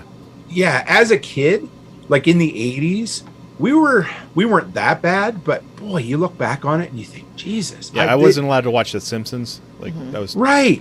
My parents were a little more chill, but the rest of the families in that church were just awful. Like, it was so bad. But I remember, like, not even being able to go to, like, bingo at school because it was one of that's those gambling. things, you know? Yeah, that's 'cause gambling. Yeah, right. Okay, yeah. But it How do the wasn't even. It Catholics was get away yeah. with that? I was raised Catholic, so we were like, bingo! Yeah, I'm like, you guys are drinking alcohol and playing gambling? Let me buy some tickets. I want to try to win, you know? In this new Mustang. So for the record, I actually did 4 years in university studying to be a pastor. So, wow. and now I'm an atheist. So there's also that. Wow. But yeah, it's been a long transformation. I went from a right-wing conservative to an atheist anarchist. I hate the word anarchist because when you say the word anarchist, everybody thinks of, like, I don't know, some evil Chaos and villain violence, from a yeah. They think right? it's the worst. Like, oh, you want to burn everything down, you know? And it's like, And it Trash doesn't cans on even fire. mean no ruler. It means No rule. rules by no choice. rules. Yes. Right? Yeah, mhm. That's Yeah, what I always and- say. I'm an anarchist that's a stickler for rules. Like, at my job, like, if they give me my work instructions, this is what I do. I agreed to this. I work Right. here voluntarily. You I will do yeah. what I'm told until I don't like it, and then I'll leave if I don't like it. It's voluntary. But I should also make say sure that I have nothing, like, I'm not, whatever. I don't care if I piss somebody off or not. But I don't, again, like, if somebody wants to believe in whatever, I have no problem with it. Right. Like, you know, gay, Yep. straight, whatever you want to, I don't care. You're not bothering the temperature of the water in my hot tub. Like, it doesn't bother me. a Yeah, bit. yeah, So, yep. Oh, I love that. but I think I was probably a bit of an anarchist my whole life. Yep. Or at least, you know, like, I remember growing up and something simple like my dad hated unions, you know, and I don't know. There's so much there that you kind of have to work your way through, you know, like again, like I said, I you know, if you held a gun to my head and said you need to vote either Republican or Democrat or liberal or conservative, I'm probably still going to vote. If I still voted, I would vote Republican because they probably are maybe, you know, They're going to leave slightly you alone less a little more. bad. Yeah. Yeah, a little more, right? So they're because I would be an anarcho-capitalist, although our version of capitalism isn't, you know, it's more like anyway, I don't want to go off into a tangent, but it doesn't work, right? But volunteer capitalism, where, you know, value for value trade and everybody interacts based on your own free will is the best situation. It's nature. Anyway, it is nature, and that's exactly how things work. And so I just kind of gradually got to the point where I kept looking at government and I'm like, well, okay, I have back up a little. Do you guys know Jimmy Dore? He's the comedian on YouTube. He's a liberal, anyway, he's awesome. I love him. He is a huge, I love comedians. he would be as opposite of me as you could be, but he is a huge proponent of free speech. I love watching his stuff because it gives you a different mindset. Yeah. But I can never figure out how he can look at government every single day and talk about all the bull crap that went on. And he's like, we need to get rid of them. But his answer is always more government. You know, we've tried more government for how many years and it doesn't work. So I would love to try something different. I'm sure it'll get me on a list someday. You know, I'm sure I'm already on a list. Yeah, Probably, you should be. yes. Otherwise, you're Join the list. Yeah. Otherwise, you're not a real I libertarian. love that. My kids though. are I on love, the list. Yeah, I love what yeah. you said though. It's so true. How can people stare at the government, you know? Yeah, and say they're probably telling the truth. Well, so we went to I a was gonna bring museum up this today. story. Yeah. Nice. It was an old mansion that I mean, here in town. We're in the 1800s, 1900s. So, when our little city was starting to form, and it was called Millionaires Row, and the houses Which our little there. city's pretty old for Huge. the US. You know, we're right on the Great Lakes, so. But the houses are huge, and a lot of them have been turned into offices or have been used for apartments or frat houses for the, college down there and stuff. But there's one that has been since. Man, it's a stone building, yeah. and the stone is amazing. Like I'm gonna hole up in there when the shit hits the fan. I'm gonna chase out all the museum my people, gosh. and it's like, this is our fort now. Get out. Yeah, this is because we got like a solid foot and a half of stone. It is amazing. And I used to go in there as a kid, and I used to just pretend I lived there. That was my excitement to be there. It was like, oh, and look at how they used to dress, and they have all these exhibits and stuff like that. But They had they've gained access to a couple of the other spaces on that block, and so they put things in there. But one of the things was an old newspaper, and I was like, oh, look at that! It says that, and Matt, if he's still here, it says General Electric, absolutely coming to town. To be, for employment and stuff like that. And then I'm like, okay. But then I start reading all the side things over here, and I'm like, oh, murderer died in his, in custody. And this murderer they were about to question died in custody.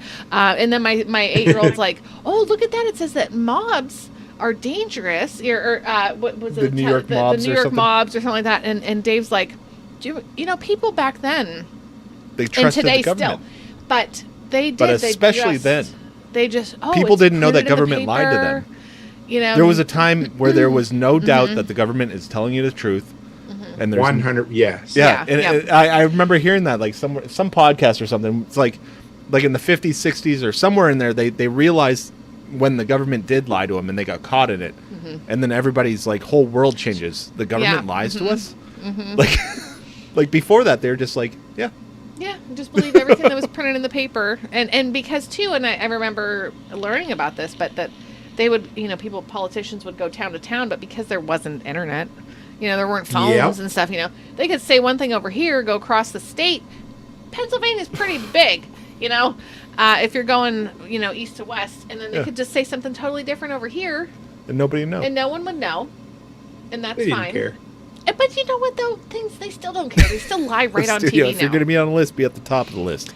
I can tell you a funny story about that. I worked at a home hardware, so there's 1,000 of them in Canada. They're all kind of small. They'd be like a True Value. True Value. Yeah. Yep, that's exactly it. Yep.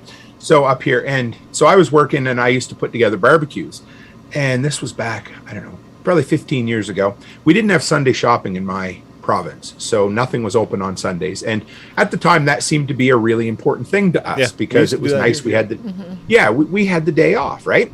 So I'm down there and I'm cussing up a storm at this barbecue, and all of a sudden this guy in a suit, he comes over and he says, hey, how are you?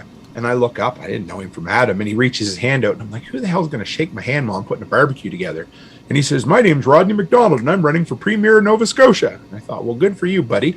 So I grabbed him with my great big gorilla mitt, and I held on, and I looked him in the eye, and I said, what's your stance on Sunday shopping?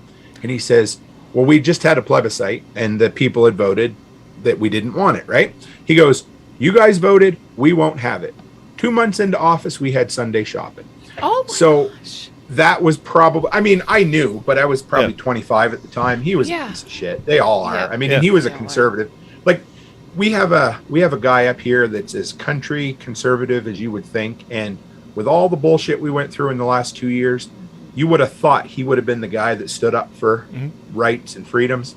He locked stock and, he followed suit with everyone else, right? There were, that's like having a New York Democrat become president and suddenly just do Democratic things. That's terrible. That's so sad because you feel like, oh, that's one last hope. Maybe this guy's gonna stand up and do a thing, but he stands with the wrong side. No, just all he did was, a couple of, we were probably a month ahead of everyone else in the country for lifting mandates and stuff. That was all we got, So. Wow.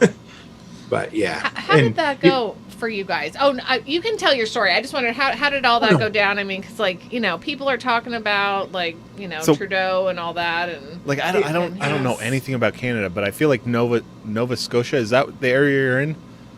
No, I'm on the prairie. So my American friends like to refer to where I live as northern North Dakota.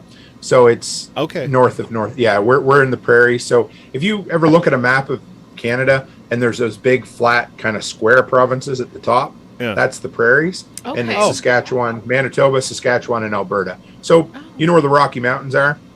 Okay. Kind of. Yeah. So we'd be above. Yeah, we're above Colorado, Idaho, picturing right up the map there. in my head. Yeah. Yep. It's Americans are the worst at geography outside of America. Yeah, you are. But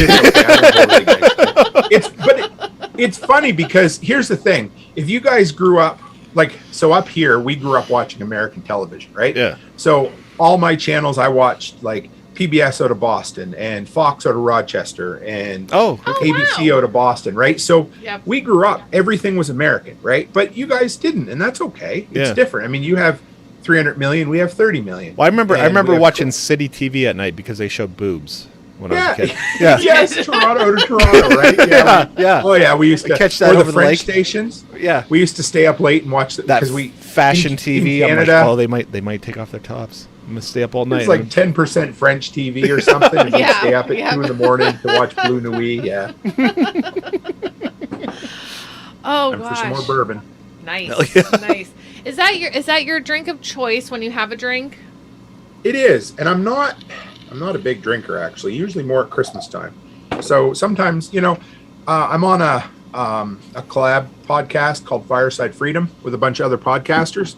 So once every couple of weeks I'm on it, and we'll usually do like a what are you drinking? So I'll usually dig out the bourbon when we're doing Oh, that. nice. Yeah. It's good And shit. you said that's called Fireside Fireside Yeah. Freedom. Yeah. Freedom. We got There's, Ezra Brooks. It's cheap, but it has a cork, so it makes me feel better about it. Mine we- had fake wax around the lid, so that made me feel real. I know, refined. right? That, Oh, yeah, you like, fancy. woo, fancy now. So Carl Gear Up 75 here on Twitch says California has more people than all of Canada. Merry Christmas, Chris. Yeah, It would be that's- close. It must be. I don't know how many people does California have. a We lot. must be He'll close to have to 4. tell I us. don't. Yeah, I think we're close to 40 million up here now. So I would be Yeah. surprised. Maybe I'm wrong, but yeah, whatever. You're absolutely right. And pretty much 90% of the Canadian population is within, is it 50 miles or 100 miles of the American border? So Oh, if wow. you follow the Yeah, American it gets border all really along, cold up there, though. Beyond that, what is Jack that? What is likes to that? say that I live near Santa Claus. That Oh, okay. none of it. Remember they were talking about the none of it, and I want none of it. Yeah. I think I'm actually closer. Boy, I'd be pretty close. I think I'm closer to the Northwest Territories than I am the American border. Wow. So Oh, in the wow. Northwest Territories is like Alaska. It's that whole Yeah. section up there. But That yeah. no man's land. Yeah, shit. I could drive in less than a day to the Arctic Ocean. I know that. That's wild. Holy moly. Oh, so this, I want to ask your thoughts on this. We were approached by somebody to come on our show a month ago, probably. Oh yeah, this is a fun one. And it was very exciting. I wasn't sure what to expect. But he is Apparently a big name. flat earther. Yeah. And I never really I've never met or talked to anyone who truly believed it. I mean, it was always just memes and jokes and stuff like that. But he came with all this information, like all this. Was it Nathan? Like, Was it? No, his name's David. Yeah. Okay. Not this David. But I'm curious, like, have you ever entertained that thought, or have you heard people seriously talk about it? Because that was my first experience with folks who really believed, that it is flat. And like you said about driving, up to the Arctic Ocean, like. Oh man, no. Okay, so there's some things like you can believe whatever you want, but man, you got to have your head far up your ass to believe the world is flat. And I don't want to be mean about it, and maybe and I hope I'm not stepping on any toes, but I mean, I've been out on the ocean, and I mean, anyway, whatever, it doesn't matter. You can believe absolutely what you want. Some people believe in Santa Claus too, and that's okay. And there are so many conspiracy theories in the preparedness field, and I just kind of have to stand back and the funny thing is I grew up reading like alien books and Area 51. I looked for a conspiracy behind absolutely everything. about 'cause you. I Do loved you? it, right? Okay. And and I loved it. Like, I don't know, it was cool. I liked the Kennedy assassination. I used to buy like weird magazines that would be like about spontaneous human combustion, all that weird stuff. Oh, yeah. Because it was so hard to find in the 90s, right? Yep, Because mhm. the internet was just coming around, and all I had was my GeoCities website and whatever, right? So, but yeah, I always enjoyed it, and I still enjoy that kind of stuff. And if you want to believe in it, you can, but that's a tough one. Like, It's a hard, Gosh, you're so nice. No, Like, and that's good no, because seriously, they might like, still be following. That was like as of right Oh, now. hey, listen, and I'll gladly, like, I would tell somebody they're an idiot to their face if they're a flat earther. Yeah. And that's not because I don't respect them. I just think that opinion's wrong. Like, there are some things that are verifiably wrong, and that's okay. You know, and I am a But nice you're Canadian. still I try allowed not to be a believe. dick. You can still believe whatever you want to believe. Not And that's hurting how I anybody. feel too. Like when he said some things, and I'm like, oh, that'd be neat to like think it was that way. Like it'd be so neat to Like think what's beyond what the if there Arctic were Circle like or ice whatever. walls, you know, like what's out there? yeah. You know, it's like it was really neat to really think about. I can't say that I'm I'm Just anywhere watch near, Simon Dan. He's really awesome. Like there's a really good YouTube channel called Simon Dan where he does Flat Earth Fridays every week where he debunks a flat earther, and they're really good at making believable sounding arguments on the surface. And as soon as you dig below them, you're like, oh, come on, you know? Yeah. And like one of the big ones, they did a great big documentary on it, and they went and they bought one of these. I want to say it's a gyroscope that measures the tilt of the Earth, and they expected it to show nothing. And it showed 15 degrees per hour drift. Wow. So, oh, wow. and I was like, and they basically debunked themselves. Anyway, it doesn't matter. Like I could discuss most anything like that. And you can believe what you want. I have no problem with it. I mean, you can believe that, that you have to go to space as a missionary and preach to the souls that are trapped in jail cells, or you can be a Scientologist. I don't care. I don't believe what you believe, but I whatever, like that though. I love that. Yeah, like you can go ahead and do your shit and tell us their findings, and maybe I can add that to my repertoire. I still might think you're an idiot, but I'll learn from you. It doesn't mean that I won't listen to you about 100 other topics, things. Yes, you know, but right? We can't talk about the Earth. Oh, you can. I'll just, whatever, right? So, but that's it though. There's so many, people have a lot of different feelings about, and I enjoyed listeing to him. He was very passionate about what he said, and he had a lot of cool and he had visuals a lot of and stuff.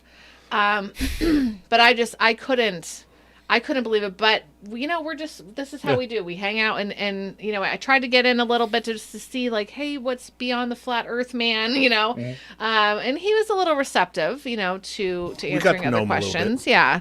And everybody was nice to each other, and that was nice. But our crowd's amazing. I love stretching out too, right? Because it's really easy, whether you're a flat earther or a prepper or a freedom-loving libertarian, whatever, to stay within your circle and to just create an echo chamber and sit around and beat the drum, and everybody says, yeah, go.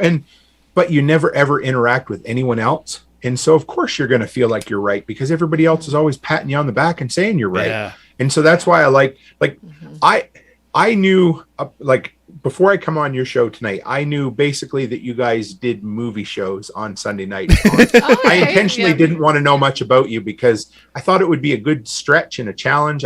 Because I love people, you know what I mean? It doesn't matter who I'm talking to. I always enjoy talking to anybody, but it's fun to just not really know where you're going, because a lot of my interviews, I'll have questions prepared, or people will, when I have a guest on my show, most guests I ask for 8 to 10 questions ahead of time so that I can kind of keep their conversation heading in a good direction, because I'm like 60 to 90 minutes and I want to make sure we cover what they want to talk about. Right. Yeah. And also you keep them in line, but I like getting outside of, outside of my comfort zone. Yeah.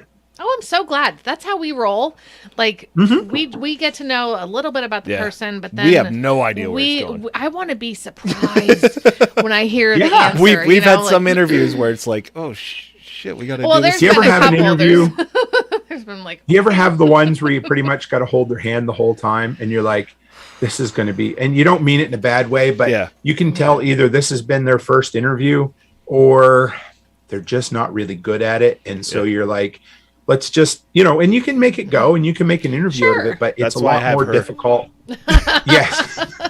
You are very good at questions. Did you prepare any questions for me, or is this all off? I wrote down just a couple things. I wrote down just, about the workshop podcast and the prepper and survival podcast. But really, it's just a few things that I wanted to ask. Just was like stalls, what can I throw something out? before I Is it forget. injuries? Oh yeah, that was awesome. I've been sharing this absolutely everywhere. So Oh, good. I believe in setting really big goals, like huge goals that are beyond what you normally would do, right? And so my big goal this year is to get Mike Rowe on my podcast. Oh my gosh, yes. Dirty Jobs. Aim for And the it's Eagle, huge. man. Like, I mean, Yeah. he's so. They've already turned me down once, right? But But I you got did that this- far. I did, yes. So Good for you. I did a 45-second video, and I have hashtag Do Me Dirty Mike, and so everybody on my side, love you, of Dottie. the thing, has Sorry. been pushing that. No, it's fine. So if anybody knows anybody, I just keep throwing it out there because that's exactly how you do it, right? And it's Toolman Tim on Float. Somebody's Yeah, okay. asking. I was So, about to say, yeah. I just, everywhere I go, I mention it because my guys in the workshop community have been spamming his Facebook page. We will get him on there. Like I believe in being, what do you want to call it? Not humble when you set goals. Yeah, And, no, that's so anyway. great. That's great. Yeah. Totally That's how- random. Sorry about that. No, please. No, that's how we got John McAfee John on our show. McAfee came on our show because Really? Yeah, our community stepped up our and family, As in John McAfee, like John McAfee. originally from McAfee Software. Yeah. Yeah, yep. He love you so passed much, away, John. right? yeah. Well, There, He was. I'm he praying was, that he is. Epstein? I'm praying it was fake. Yeah, we're in between. He's not dead at all, or they killed him. Well, yeah, it's either they killed him or I like to think he and Janice are on an island getting drunk every day, just hanging out. So you know, is that show on? I got to go back and watch that. Yeah, that's one of awesome. our best. I- Yeah, it is a really good. Yeah, it was a lot of fun. we just let him go, and he fucking went. He did. I love it. When- He's such a smart dude too. I like. Yeah. The interactions, like the things I'd read from him over. Suicide. Yeah, I know. Right. So. And off the air sometime, I'd like to pick your guys' brain about a bunch of stuff too. So Oh my gosh, I would love that. Yeah. I would love that. You're so easy to talk to. Like, you're so much fun. Yeah. This is what I love. This is how we started the Canadians show are the best. about Canadians are the best. But I'm getting Trailer Park Boys flashbacks. Like I watched a lot of that. I love you. Americans. Okay, so Tell us. the first few seasons. Yeah, they're that's as far filmed as in I Nova got. Scotia, where I grew up. Okay. So Oh. in Dartmouth, so 2 hours away from where I grew up, and they used to come to my town. So you know how small towns always have some. Oh, sort because of, they were like Yeah. a troop. Like They were, yeah. Yeah. And so we used to have the celebrity golf tournament, which basically meant washed up hockey players that played for 3 years and then they retired and they would travel around, Okay. So when they were kind of big, they would come to town and, they would have their way with the local ladies. And it was so funny because they'd come down and get really drunk and hang out at Club 98 in my town. And it was just the funniest thing because they're just there, yeah. That's And so how cool. about, do you guys watch Letterkenny at all? Yeah. Oh my gosh! And there's Oh. huge fans of Letterkenny here. Derek, Oh, Celeste, I are you still here? fucking love Letterkenny. I love Letterkenny. I sometimes have to go back Yeah, and that listen dialogue again. is I'm so like, hard to keep up with. Oh, I they need, are. I need subtitles, Oh, but even subtitles, I'm like, I'm lost. they are a pure work of art. Becky will not watch it. She hates the show. Hates it. Why? But because she just doesn't enjoy the humor, and that's okay. That's fine. That's It can fine. get a I- little gritty. Yeah. Oh, but they must. I can imagine being in their writer's room. Oh my god, they yeah. must put so much work into their scripts Because Like, it's so it comes compounded. off as Mhm. yeah, and we're I thought How somebody do they said quick do dick. that? How do they? Yeah, How do you guys they know get... Quick Dick McDick? Have you ever seen him on? No, I've only gotten like I only know Trailer Park Boys, Letterkenny, and Red Green. Like that's red green. What shirt? I'm not wearing anything special. It's what is it? A Yosemite t-shirt. Somebody asked what shirt I was wearing. It's I said hi to you, Raja. Raja, there you I go. said hi to you when he first got here. Our friend Raja, he's from India. He's on Float. He calls us the twins, me and Dave. But I said hi to you when you first got here, Raja. I waved to you. so you chill out. rude, I tell you. We love Raja. He's so much fun. He sends us videos and he's like, look at all this hemp just growing. It's like weeds, and I'm like, hemp just grows on the side of your road and you call it weeds, like that's, yeah. Because Now we have to say hi to Christian. hi, okay, Christian, I waved to you too, honey. I waved to you. I did. I gave you the hello and the finger point. How long have you guys been doing this We're show? going on 3 years. It'll be 4 years 4 years? in Oh my July. We started on our couch in a closed community, like a On Facebook Facebook, group yeah. with Just talking. liberty-minded Yeah. folks, you know, and we would just had our phone and we would sit on the couch. And I love technology, so I made it into a show. Yeah. And we would bring people Right. on, just folks gotten way out of hand. in that group, and just talk to them. You know, hey, what's going on? How are you? How like let's just let's get to know each other really. And then someone Yep. was like, you should make this a show. And Dave's like, I am buying the green screen right now. I'm buying the lights. I'm buying the like. Do you use Carl's- OBS or what do you use Yeah, OBS, on the yeah. back end? Yeah, I figured it must be. Yeah. Yeah. Yep. Everybody. I think I PewDiePie. Well, I uses use OBS. we I don't know how we to use use any of StreamYard it. because it's so simple. But Yeah, I tried that out. I yeah. want Hi. to start doing some of this stuff. Yeah. So Everyone's Say like, hi. you say hi to me now because, but I waved to everybody when I don't like to interrupt the guest. You guys know how. But it we're is, also you we're know? also afraid to get famous because then if the chat's going too quick, it's like how are we gonna say We'd hi like to to everybody? have our, It is small tough. community Yeah. because then we can, say hi to everyone and it's not flying by and like we're missing too much, you know. I have. Awesome, Chris. Thanks. Wow. Do you guys use Odyssey at all or not? I have No, been we're not on there there a yet. couple times. We have a profile in there, and I haven't really messed with it. Have you- Alan does, How about though. Rumble? No. No, not. I don't know at all. Rumble. No. I just set up Rumble about a month ago. I got like 50 subscribers over there. I never pushed it at all. But I think it's gonna be something. There seems to be quite a bit of Rumble, pardon the pun, about the platform. So we'll see. They don't offer. You have to upgrade to It's like a $10 a month subscription in order to stream there yet, which is whatever. It's only $10 a month, but I already pay for a StreamYard subscription. You know what I mean? So everywhere else it's free to stream to. So like I'm on Odyssey, Float, YouTube, and then on Thursday nights I'm also on the Prepper Broadcast Network. So you have a bunch. It's like trying to keep up with all the different chats. Sometimes it can get a little hairy, you know? Yeah. Katie, someone from the Flat Earth community came on and was like, "This was after the fact." Oh, we yeah. keep getting comments on YouTube Yeah, videos, that- which I'm sure keep you do. watching it. People will watch it and they're like, "Oh my gosh, these people just vape because we vape our nicotine." And she just I've says seen- hi. They just say hi to the chat. That's all they do is say hi to the chat. And I'm like, I'm listening to dude talk, but I also like to say hello to people. Yeah. It's our vibe. I'm like, that's your shtick. It I is. seen that. It's what I we seen do. that. I was like, Yeah. somebody's like, all they do. It's like, that meme from Game of Thrones. I drink and I know things. Like all they do is vape and say hi to people. Well, Yeah. fuck you. That's what they do. If you don't like their goddamn show, go somewhere else. Like This is our thing. yeah. And I used to take that criticism to heart. I used to people would be like, oh, you need to use a 300 lumen light there, and I'm like, you go to their YouTube channel and they have no subscribers. It's like, right? Yeah. So and it's just like, whoa.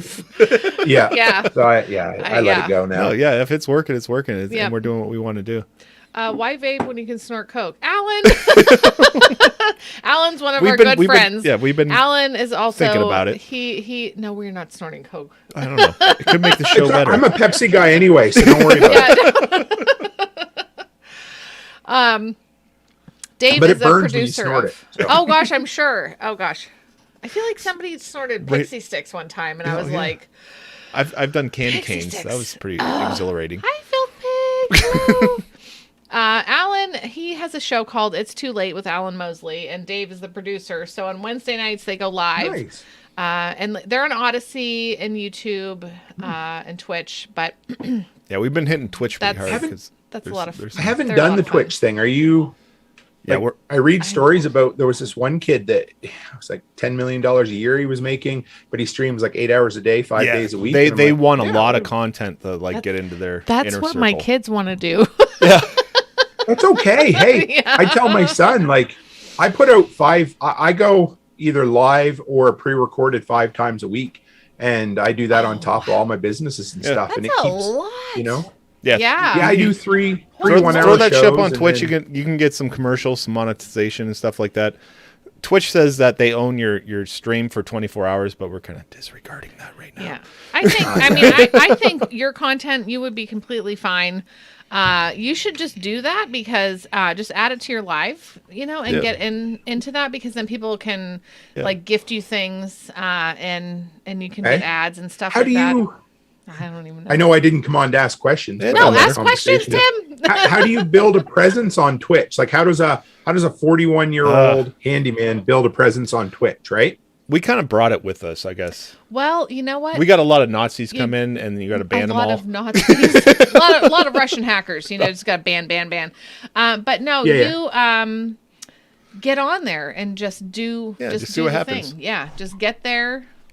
Alan's just you make emotes of vulgarities, and that's just a joke. But also, like, we just jokingly say, like, there's like. When Mary has too much to drink, she's called Night Mary, so she makes a weird face. So we make an emote of that. So we make an emote, but yeah, you should look into it. Really. Well, that's my plan. Is I've got my StreamYard account maxed out. I'm allowed to go to 3 places right now with the subscription I have, but I'm going to bump it up because the Pro one gives you 8. So. Like, I want to go to Rumble, and I don't normally go to Facebook either, but I'm gonna start going to Facebook again. And that's what are your so thoughts on born. Facebook? What are your thoughts though? Like, we promote on Facebook because that's On where all of our Facebook friends are anymore. at, and then they all watch on different platforms.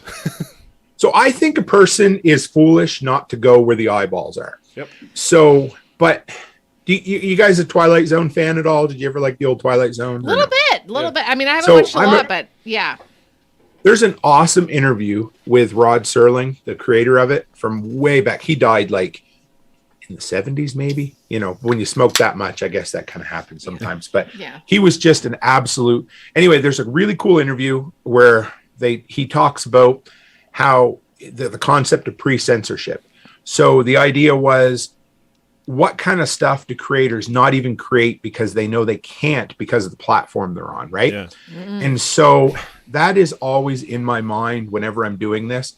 It's like, I know there's been times I haven't said things in my live stream or in videos because I know that it'll get me a strike on YouTube. And I hate that. Like, that really bugs me, right? So I don't know. I don't know where to go with it, but I run a handyman business. And I would be foolish not to advertise my handyman business on Facebook because that's where the eyeballs are. Yep. And so I'm there and it makes me money. And that's where I built my business. And so if you have a following on Facebook, don't cut off your nose to spite your face, but Alan. don't compromise who you are. And if they kick you out, But great. Yep.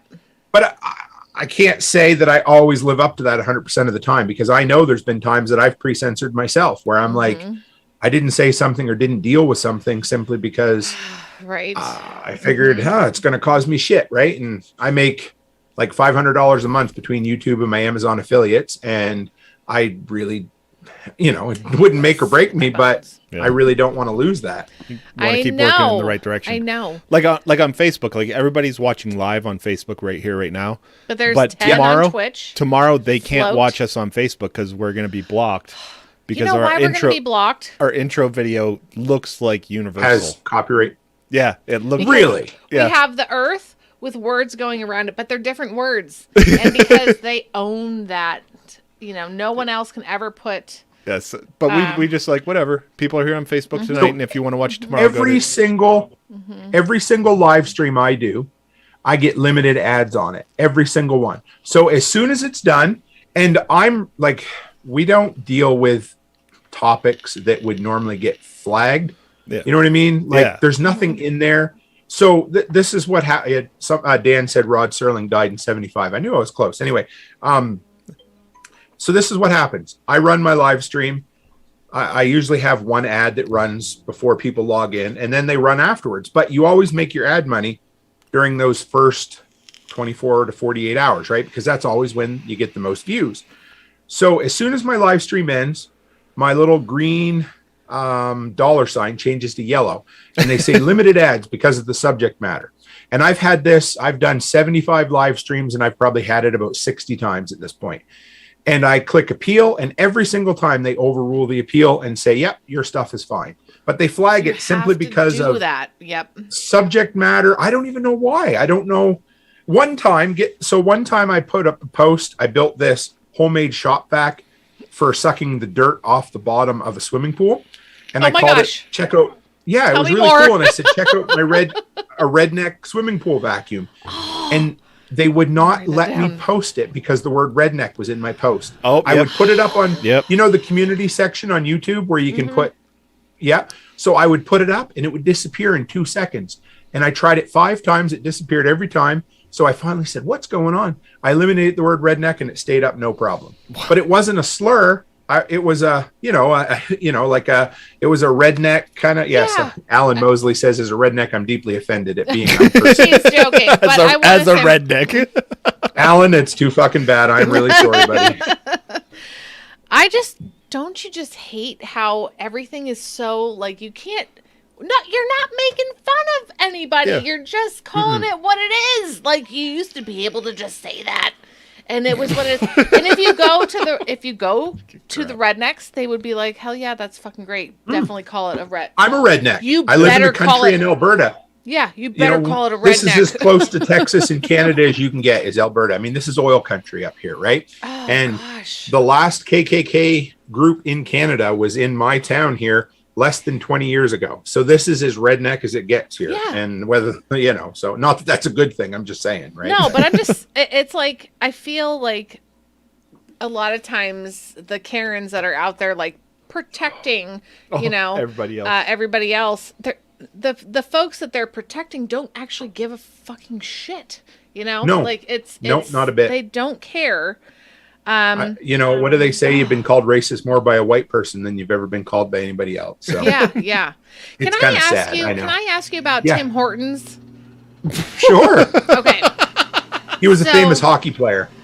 Okay. Well, I did not know that he was even okay, but I know that they have the camp, because The kids' hockey camp. The kids' hockey camp. We finally got Tim Hortons here. It was a a while long ago. time ago. It was Yeah. like 20 years ago. But I was so pumped. And I love their coffee. I loved their breakfast sandwich. Diego. Until I know what you meant, Mike. they changed the egg. Did they change the egg? Yeah. What I'm a don't- McDonald's guy, but yeah. I know what you Okay. mean. I don't Wow. like the egg. I do not Blasphemy. like the egg. So when you go to McDonald's, do you get like a more of a scramble-y type thing, or do you get that You fresh get the cracked? egg and yeah. I don't want that. I want to have something. I want it mixed. Like if The like if I amalgamation of- wanted to taste egg white, Like the I Subway would, eggs. Well, have I them? don't know. I guess. Do you guys have Chick-fil-A? Do you have Chick-fil-A? No. Okay. I hear it's good. It is good, and that's the next place I go to now, like for a breakfast sandwich, because Tim Hortons was the place. They have really good coffee. but they do, but they changed the egg, and I feel like. So But Tim Hortons, they got bought by Burger King. Do you know that? I heard they got bought by Yeah. somebody. The restaurant. Yeah, they ruined them. I want to say it was pretty that's bad. fine. That's fine because So yeah, how sad is that though that they were bought a Canadian institution they were bought by. yeah. bought Yeah. by yes American corporation. Oh gosh, I just It's been a huge deal up here. I know, right? That's a huge deal in Canada, but so they're all individually owned, right? Like they're individually franchised. So a Yeah. lot of the franchisees, is that the right term? Yeah. Have been up in arms over a lot of the changes that Burger King's done over the years. Like just simple things, like basically every time we go through the Tim Hortons drive-through, Becky and I always say, oh my God, I feel so bad for those workers because they add, like, it's literally a McDonald's now. I mean, you can get chicken sandwiches, everything. It used to be you got coffee and donuts. And if you didn't like that, you could get donuts and coffee. But Yeah. now they have everything, Or you can know? just And fuck off. yeah, exactly, right? That's how Wendy's started. I remember I read what it, yeah, well, that's basically what it is, right? Craig. But I like McDonald's coffee better, actually.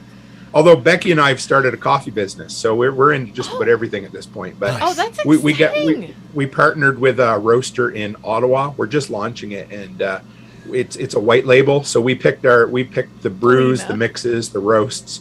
We label it. We give it its own brand. We have our own. We actually patented. We got the name Canadian Coffee Company, which nobody owned. So Oh we my got lucky gosh. with Holy that. shit! How I does know, nobody right? know Oh my that? gosh. So yeah, I know. Oh. I'm like, so I just put it into, when you go and look for a URL when you go to GoDaddy, Yeah. and I put it in there, and then I'm like, I said to Becky, I said, no, there's no way. And we checked it, sure enough. So we subscribed for that. And then we did a business name search. Sure enough, it worked. Oh my so gosh. I needed something You because own the it's whole hard. country. Well, I hope so. I want to say that Craig Leach's family, he and his family own a very successful coffee company, and he says, I know a roaster in California and Nevada you can partner with. If you want to get in touch with Craig Leach, you guys should get in touch. I will say something. The reason we decided to do this is I have 3 friends who all run roasting businesses in the States.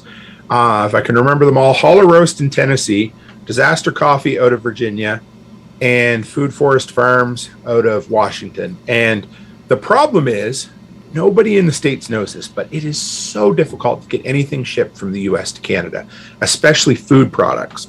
It costs an arm and a leg. It may or may not make it through customs. It takes forever. So Becky and I are like, you know what? Let's just do it ourselves, because we needed something to sell. You know what I mean? Like I want my content creation to be self-sustaining. I want to make money at it, because you wouldn't do it if you, I love what I do, right. but it also for sure. needs to be a business, right? Yep. So, and we needed something, because it's hard to make a lot of money on advertising and podcasting. So it's really good to have something you can sell or some way to support you. And so these nuts, I get those a few times. My kids always say that. So we decided we'd launch a coffee business so that we can sell coffee through it. And yeah, it's great. Yeah, $125. And that my friend there that sent out the farmers papers took 2 weeks for a letter to get from Minnesota to Alberta. What is that? Probably 1,000 miles. And it took 2 weeks for the letter to get here. So yeah, it's horrible. Is it always this way? Or is this like extra COVID shit? No, it's always that way. It's always that way? been that Okay, way. okay. Yep. We just, everything, it's Canada. We have some good It's benefits. Canada. But yeah. You know what though? It's America. So I don't know, I all the know. restrictions and the red tape and the bullshit that you have to go through. It's so stupid. All of it is so dumb. I just noticed it's on your brand- profile picture you have those 3M earmuffs. The Bluetooth. Oh, I love them. Oh my gosh, they changed my life. Mary got them for me for Yes. Christmas. I work in a shop, and I'm just podcasts, music all day long. Yeah, right? It's you amazing. literally, I fucking love those things. They're incredible. Best thing ever. Like I said, I do a lot of snow, and up here our snow is like Florida sand. It's really dry and really fine. So 9 times out of 10, I can clear snow with a backpack blower, and they're loud. So I put those on, and I have 26 properties that I do, and it usually takes me a couple hours. I start around 5:30 in the morning. I go out and blow all the snow, and I put those on, and I can listen to podcasts or audiobooks. Yeah. And I don't need to kill my ears doing it. You're right. They're amazing. have- Amazing Yeah. like sound quality. They last for like I'm doing Forever. 8-hour He only shifts like charges 3 or 4 days. Yeah. I've never killed them. I've got them down to low battery, but I've never killed them. I've killed They them, last a yeah. long time. Yeah. But They're I'm doing great. 12-hour shifts, and like I'll be in the halfway through a 12-hour shift, and I'm like, I got to plug this shit in for like an hour. When you're listening to stuff, are you more of like a listening to listening to books or podcasts? No, Are you you can- listening to music or all of it? Just I got depends bored on with your mood. music real quick. I do too. So the only time, I don't know. The only time I listen to music is like if I'm doing like some days I'll do like a 12-hour day laying laminate floor. And so like those last 2 hours to get through it, I'll crank out. Like I used to go on a stepper when I was trying to get healthy. And so I had like a, give her a big hug for me. like Def Leppard and AC/DC and, all that shit, I'll crank that out because I love that stuff. But no, I podcasts and audiobooks. I listened to probably, I think somewhere around 50 books last year. And it was a good year. I'm a big Stephen King fan. I like post-apocalyptic fiction. I listen to a lot of entrepreneur books, was it 4 Hour Work Week? That was a really good one. Rich Dad, Poor Dad was a really good one. We read that, yeah. Oh yeah. Yeah. Yep. So I'm well versed, but I really do like my post-apocalyptic fiction. I'm a big sucker for that kind of stuff. prepper porn, they call it. It's just fun because it validates everything that you feel about yourself, right? Oh my gosh. I just have to say, I don't even know if Aaron's still here. But when all we're coming up on the anniversary of the 2 week. Oh yes, 2 weeks to flatten the curve. 2 weeks to flatten the curve, And I remember so much about that moment because it changed. We all do. Everything, yeah. And then Aaron started this blog, and then Facebook deleted him, which was terrible. But he's a mailman, but he did it in a medieval post-apocalyptic style. And it was. You mean like the postman? Amazing. Yeah. Like he really is the postman though. But he went out and he's like talking about like what he did that day. But it was so well written, and I enjoyed the posts. And then Facebook was like, "You're talking about COVID," and like took him down. And but it was so great though. It was so great. Do you feel like we're gonna get back to quote unquote normal, or is there just always gonna be this like shitty?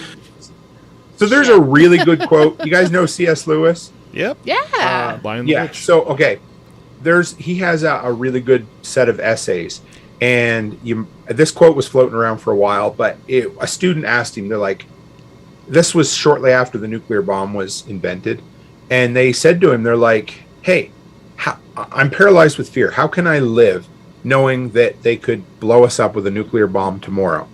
And C.S. Lewis said, listen, how did people who grew up or who lived in the Viking times be able to live, procreate, and do amazing things knowing that any moment a Viking could land on their shore, decimate their family, burn their villages, and kill their people? He said people have done that their entire life. And so whether it's COVID, whether it's the Ukraine situation, whether it's Y2K or the 2008 stock market crash, don't worry about all that bullshit. Live your life and do your thing. And my normal, I built my life over the last 5 years. Number one, I'm a big fan of entrepreneurship. So if you can be your own boss, fucking do it. Because 95% of what bothered and affected everyone else over the last 2 years had very little effect on us, because I could choose where I worked, I could choose where I went, I could choose what I didn't do, all of that, because that gives you a real big amount of personal autonomy by being your own boss. So if you can set your life up, and it's not easy. I'm not saying it is. Like, there was days we were going to give up and not do it, but if you can do it, and that's a big. Like I said, I'm a big pro-choice kind of guy. And you know what? I probably came out on this subject in a different area than a lot of people would think I did, but that's okay. But I was able to make my own personal choices over the last 2 years, and that's whatever, huge. right? That's huge. Yeah. Because I remember when it all went down, and there were people that I thought were like, they got it, but they didn't, because they're like, I'm going to drive around, and if I find a small business open, I am going to call the police on them because they shouldn't be open during COVID. We had it in our town, and I'm like, you're going to call and rat out your friends because they need their business to make a living. Cool. It's horrible. I don't know. I didn't wear a mask wherever I went the best I could in Canada, but there were places that I was asked to either leave or put a mask on, and again, I'm okay with businesses making their own choices. But you know what was cool was that in my hometown, I basically knew where I could go and where I couldn't go, and I went where I could go. And I went in. This is the worst. I went into my post office right after they reinstated the mask mandate, and they would not give me my mail because I didn't wear a mask. And I'm not a dick about it, but I left and didn't go back. And they could do away with the post office tomorrow and nobody would miss it. But I couldn't believe that they wouldn't give me my mail. Yeah. So, but I'm okay. Like, if you want to, wear it. If you don't, Isn't that kind of against the law for them to not give you your mail? Like, if somebody took my mail, I wasn't going to be a dick about it. Yeah. But I just didn't go back. I don't know. Yeah. And the whole trucker thing up here, you guys Okay, probably yep. followed that a lot. Oh, yeah. Let's talk about that. They really did affect a lot of change. Like, it was really cool because I think they really pushed things forward, even if they maybe didn't get everything they wanted. What was really neat was that all of a sudden people got nervous, and Saskatchewan, and then Alberta, and then Quebec, and Nova Scotia, and Ontario, they all started rolling back a ton of their mandates. Like, Oh, good. it's really kind of neat Honk, because honk. yeah, honk honk, yeah. Anyway, but wherever you fall on, I don't care where you fall on, whether you got a jab or didn't get it, I don't care. But what I do care about is whether or not you support someone's freedom of choice to do that. Right. And that is the problem that we had up here, was that it was taken away from a lot of people. And now all of a sudden they're like, oh, psych, we didn't mean that. Psych. And like, for instance, in Alberta, yeah, I love that shows Oh my you. gosh. Oh my gosh. Psych, I love so it. like I all of love a sudden now they've taken it away. So like, healthcare workers in Alberta no longer have to make that choice, even That's though a great. bunch of them have already been Wow. fired. Yeah. Right. Oh. Yep. So things have, but the truckers really did push it, and I'm really proud of them. Yeah. They were treated really poorly, and they Very. were, you know what? You're going to get douchebags and dirtbags in every group. Yep. But overall, they were a pretty damn good group of people. And, it was really funny to watch the news because they're like, oh, them dirty truckers, they defaced a statue of Terry Fox. And Terry Fox is like a Canadian hero. And what they did was they put a hat that was, so the news was like, they put a hat that was comically too small on his head. And I'm like, that's the idea. So they hung a flag around him and put a small hat on his head. And that's what they called defacing. Right? Defacing. Oh, yeah. They didn't set him on fire? The news likes to, yeah. No, they didn't do what they did in Minnesota. That was different. Oh, shut up, Tim. So, yeah. But that's the thing, the news, the media, they Mm-hmm. like to spin it in a way that And it's the amazing folks how who it's are just gone away sitting- now. Like, you go to the folks doctors, who you have to are- wear a yeah. mask, but yeah. You're sitting on the couch and you're just watching it every day. I love my mom and dad. They watch the news though, and so it's I really- know. Mine it's do really, too. really hard, and I'm just like, oh, hey, like, I just kind of try to not talk about it. But it's really, really hard. Yeah. When folks are just being like, brainwashed, I really feel that It's funny how it's changed from our parents saying, like, don't watch I'd like TV, to- it's going to rot your brain. Yeah, And now we're telling they're our watching parents, the stop TV. watching TV, it's Stop rotting your watching TV, brain. It's rotting your brain. You guys know Adam Sakosin or whatever? We Oh, love hell yeah. Adam. Okay, so I he just might wanna be talk the about- reason we started streaming. Cool. Yes, Adam's awesome. So he says the pro-vax people look at others like you look at flat earthers, though, and he's wrong about that, because the difference is that I'm okay with flat earthers having their opinion. Pro-vax people aren't okay with me making the Not choice. being- That's the yes. big difference. I respect the freedom of a flat earther to have the wrong opinion, whereas they think everyone should believe what they believe. There's a huge difference there, and I just want to talk about that. No, because that's okay, because there are a lot Yeah, of, I believe- No, and that's okay, because just because I might think somebody's an idiot doesn't mean. And don't razz on Adam, but I just wanted him to know that no, I don't believe that. I believe that flat earthers have the freedom to be wrong, yeah. but the pro-vaxxers didn't believe that about people. Yeah, You know what? And not. for the record, I'm vaccinated, right? So go yeah. figure. So whatever. Like it is what it is. But I'm okay. I would die for allowing people to have the choice to do what they want to do. That to me, that is the absolute pinnacle of freedom, is having the choice to do, as long as you don't hurt people or steal their shit, do whatever the hell you want to do. Yeah, that's right, Craig. Everybody Oh my tear into gosh, Adam. no, Get him. Craig is Don't Get him, they're- guys. tear on they're- Adam. No, I get They're him. just joking. They're joking. They're joking. But Tim, I know. I totally I We love are what all you said friends here. though. That is so true. Like Yeah. that is it. That No, is and it. we You were skated through. supposed to Like be like able to I have researched the choice. vaccine. I was like, maybe this is a good idea. Maybe this is going to help us from getting sicker. But we got the COVID, and it was fucking rough. But Yeah. I kept looking into it, and every time I'd look into it, they'd be like, "You have to do it," and I'm like, "I can't look into it anymore. Fuck Yeah. you guys, I'm not doing it." Every time the commercial would come on, or the government would No, and I didn't even- mandated for like Yeah, I don't your care about the word. commercials. I'm like, that's the way you should have went about it. Was get some celebrities on TV with the dopey eyes and tell me why I should do it. Not some doctor though. No, but when you have the government come on saying you have to do this, and now my libertarian brain is like screaming in horror, like I'm not doing that. Like, yeah, no, you don't have to. And so my wife runs a daycare, and I have high blood pressure, even though I've lost a lot of weight over the last couple of years, which has been good. But I guess when it came down to it, I wouldn't say I regret doing it per se, because I think at the time my choice was, it looked like it would help decrease the risk of hospitalization. Yeah. That was the only thing I gave That's a how I shit took about, it. right? Yeah, that's how I took it. Yeah. And I believe and that. you got to understand too. Yeah. And Yep. that's really the only thing that it did or didn't do. But it was just such an awful... Adam, yes. See, I knew you needed a little affirmation, Adam. There you go, buddy.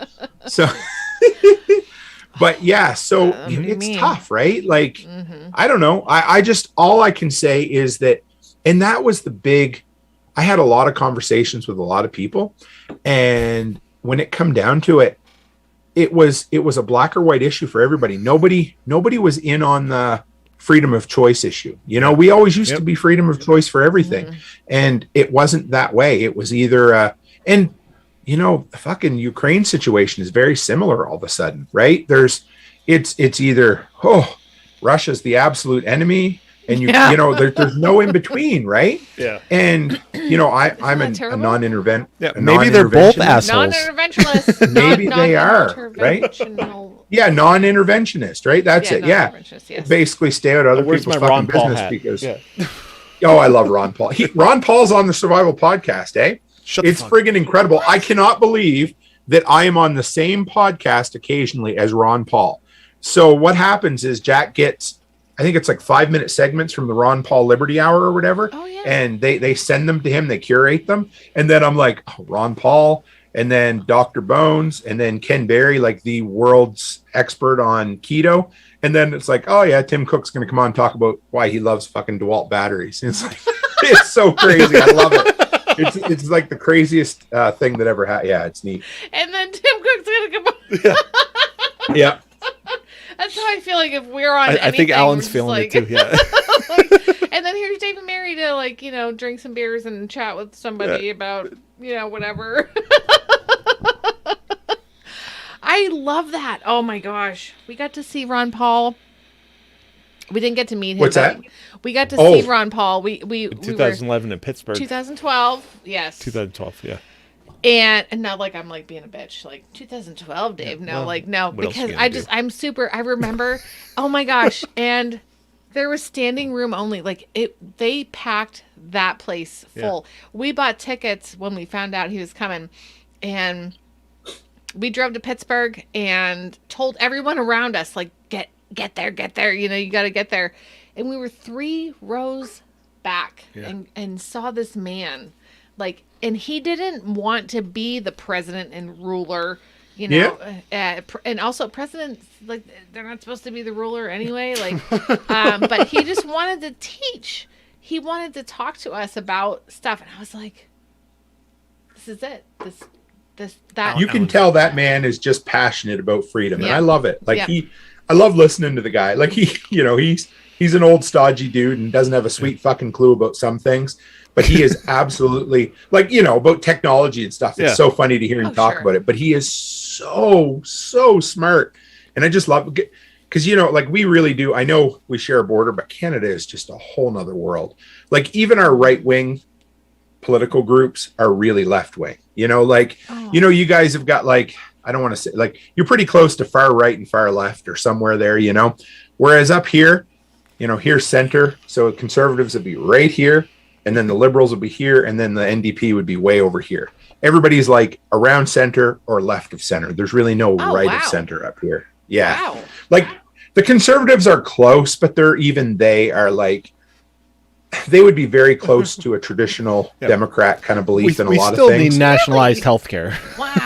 Wow. Oh my god. No, see, here's okay. No, now I'm probably crazy because I think we have nationalized healthcare up here. And it's a friggin' mess. I love the idea, at least of a hybrid system where you could have user pay, and because you got to understand, I tell my American friends this and they don't believe me, but we pay something like $800 a month for our health benefits above and beyond everything else. I thought it was so free. like, well, it's not free. It's paid with a stolen tax dollars. Okay. But we also pay $800 a month for our family to cover prescriptions and dental and ambulance coverage and everything else. Like, no, it's not. All that stuff. You're telling the truth here. People in America are like, it's just going to be free. Of course, it's not going to be free. Someone's paying for it. But like right. you are literally paying for it. Like, okay, I do have to say, like, okay, this is the one place everybody says everybody makes compromises on their anarchist beliefs, right? And it is nice being able to go to the hospital and knowing that I'm probably not going to go bankrupt because of it, right? However, you can have catastrophic health insurance to cover that kind of shit, right? Yeah. So I would much prefer having my stolen tax dollars given back to me and allowing me to choose what kind of health insurance I had. Fuck Trudeau. Yes, that is very true. Sorry. But we've had it for years, and that's a non-starter up here. But we, like in Alberta, again, like I say, we're close to the Texas of Canada, which really doesn't mean a whole hell of a lot because we don't have independent autonomy between provinces like your states do. So we're basically beholden to the federal government. We can only add rules. We can't repeal rules, you know? Oh. So, but yeah. we do have a bit of a private, like liquor stores are privatized here. And we do have a bit of private health clinics. So like MRI clinics, things like that.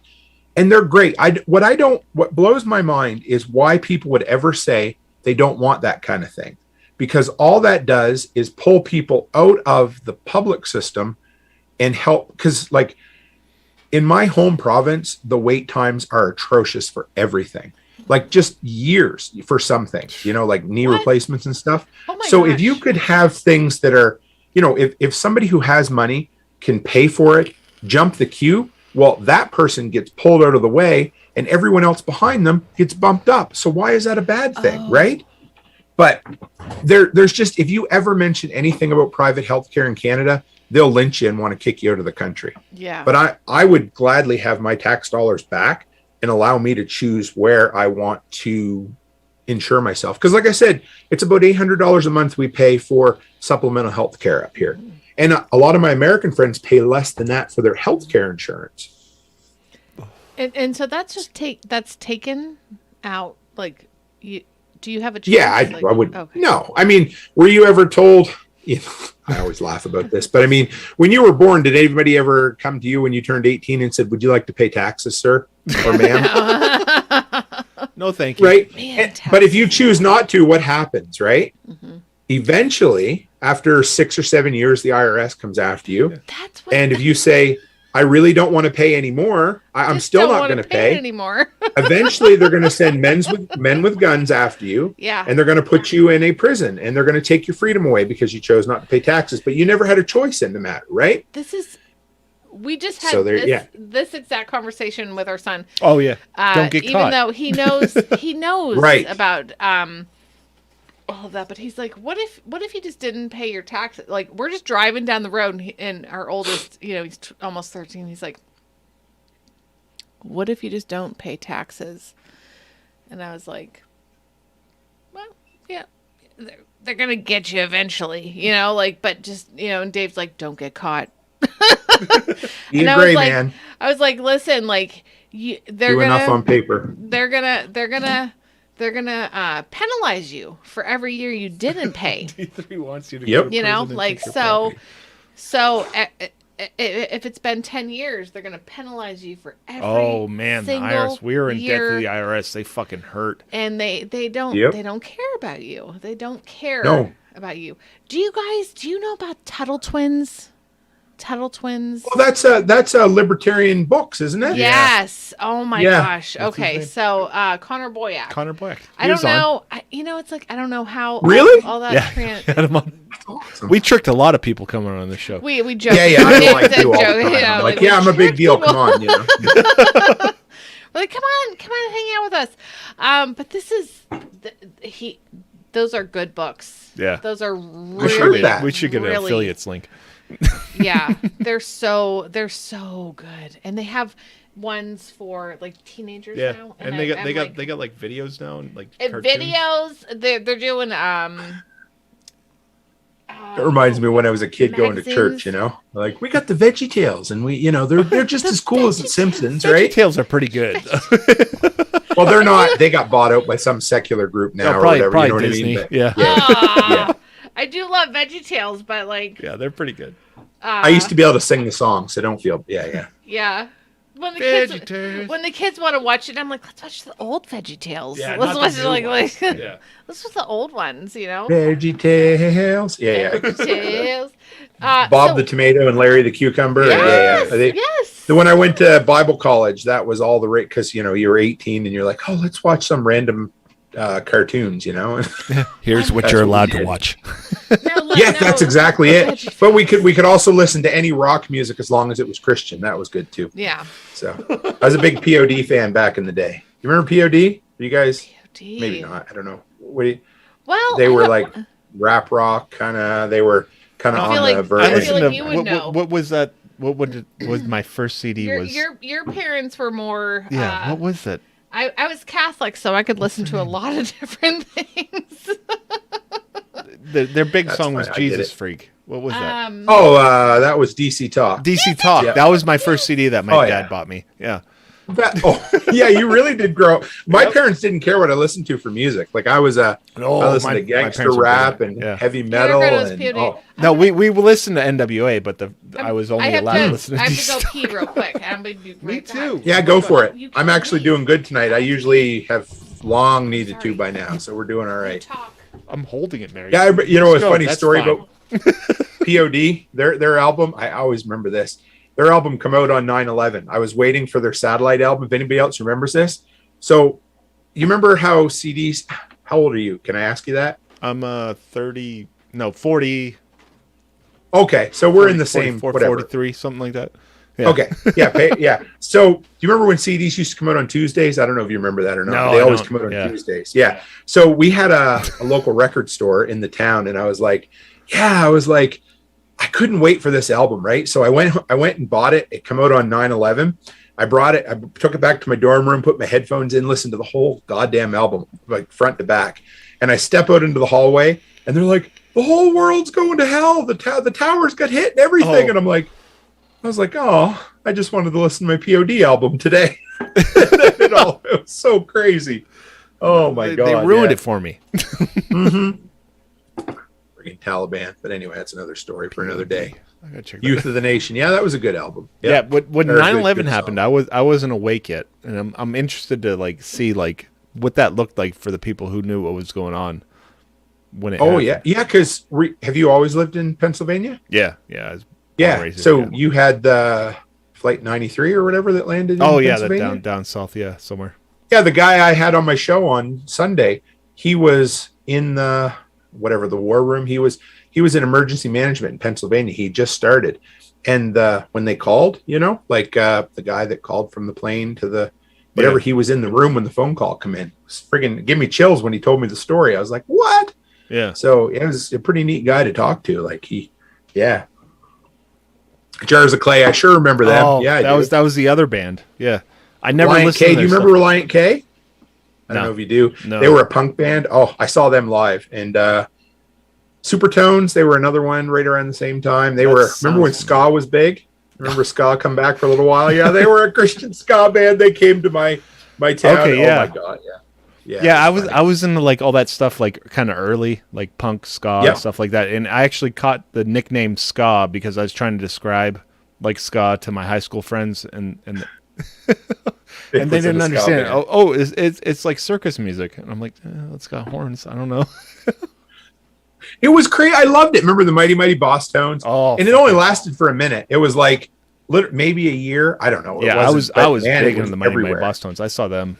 I jumped on stage. I got shoved off by the Boss Tone. Nobody wanted to catch me because I was like 6'3" and I hate that story. It makes me so sad. The guy over in my Telegram group asked me if I remember That story Striper. makes me so I think they were an '80s Christian hair metal band. I think I might I know be the wrong about name. that. Yeah. They were before my time for sure. That's hilarious. And there was this whole genre of music that all kind of emulated the grunge stuff that was going on. Yeah. And there was some really good bands. Like I remember Juliana Theory. They were incredible, and they just fell off because if you didn't know them, you didn't know them, right? But Dave ran a GeoCities page called "Don't Ska Dave." I love GeoCities. Good night, Chris. I The hell with the devil! Oh my God, there's the song. Yep. Something Oh, fire. oh. Like Angel Fire. I had a couple Angel Fire pages. Angel Fire. Yeah. I just did. December 30th, I did an episode.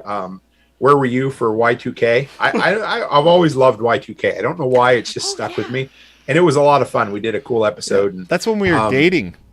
Okay, was so it? where Aw. where were you for Y2K? What did you do? We were at Brandon's house. Somebody we turned had off the we had a lights. party at my church. I hung out at my church that night, and Mom and Dad filled the bathtub with water just in case, and we had a few cases of water.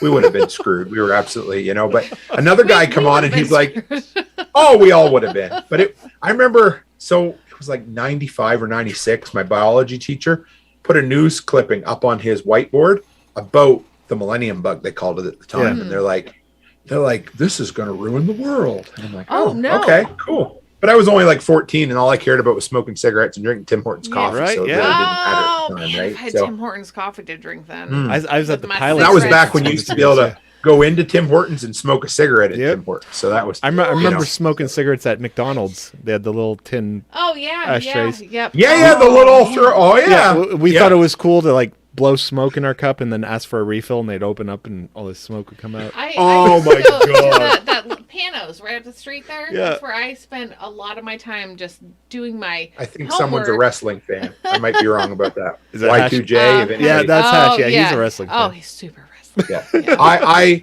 I lived. Okay, so talking about GeoCities, I lived wrestling in the 90s. We used to have Grand Prix wrestling in the Maritimes. So like there was a lot of big guys that come through there. Do you guys know Edge, the wrestler now? I don't know. It doesn't matter. I don't follow wrestling anymore, but Sean I got to Hatch, see you him might- back in the 90s in my hometown. And I used to do a GeoCities webpage for a tiny little wrestling group back in like 1997. It was so funny. Yeah. Oh my gosh. I was into wrestling. Only the it was called WWF then. Yes, it was. You know. Yes, it was. And it was like Bret the Hitman Hart, and all who were those guys that would come out the Bushwhackers. Bushwhackers. Yes. Oh my gosh. Right. Yeah. I they went came to here a couple times. Monday Night Raw in 1997. Oh my And gosh. Bret Hart, it was the Hart Foundation was there. There's Bret Hart and Owen and Brian Pillman and the British Bulldog. And they Yes. all walked out and they stopped right next to us, and we all had our signs, and you can still see us. So I had a VHS copy of it from years. It was so funny. Yeah, all wrestlers are Canadian. Yeah, all the best wrestlers were, that's for sure. Oh man, I was so like my friend and I were like way into it. Like we had signs, we're like, woo, like got tickets to like sit down We used to close. remember when you used to have to either go to the box office to get tickets, or you had to call and call and call. I remember Mom giving me her credit card, and I think I called the box office for like 4 hours straight to get tickets. Yeah. Oh my gosh. Oh yeah. wow, WrestleMania Craig. 3. Whoa, Craig. Okay. Craig, was that in Detroit or was that in Toronto? That was either the Silverdome, the really big. I think it was the Silverdome in Detroit in 80, it's right, whatever. It was huge. Yeah, it's like 74,000 people or something. So Hulk Hogan ain't a Canadian.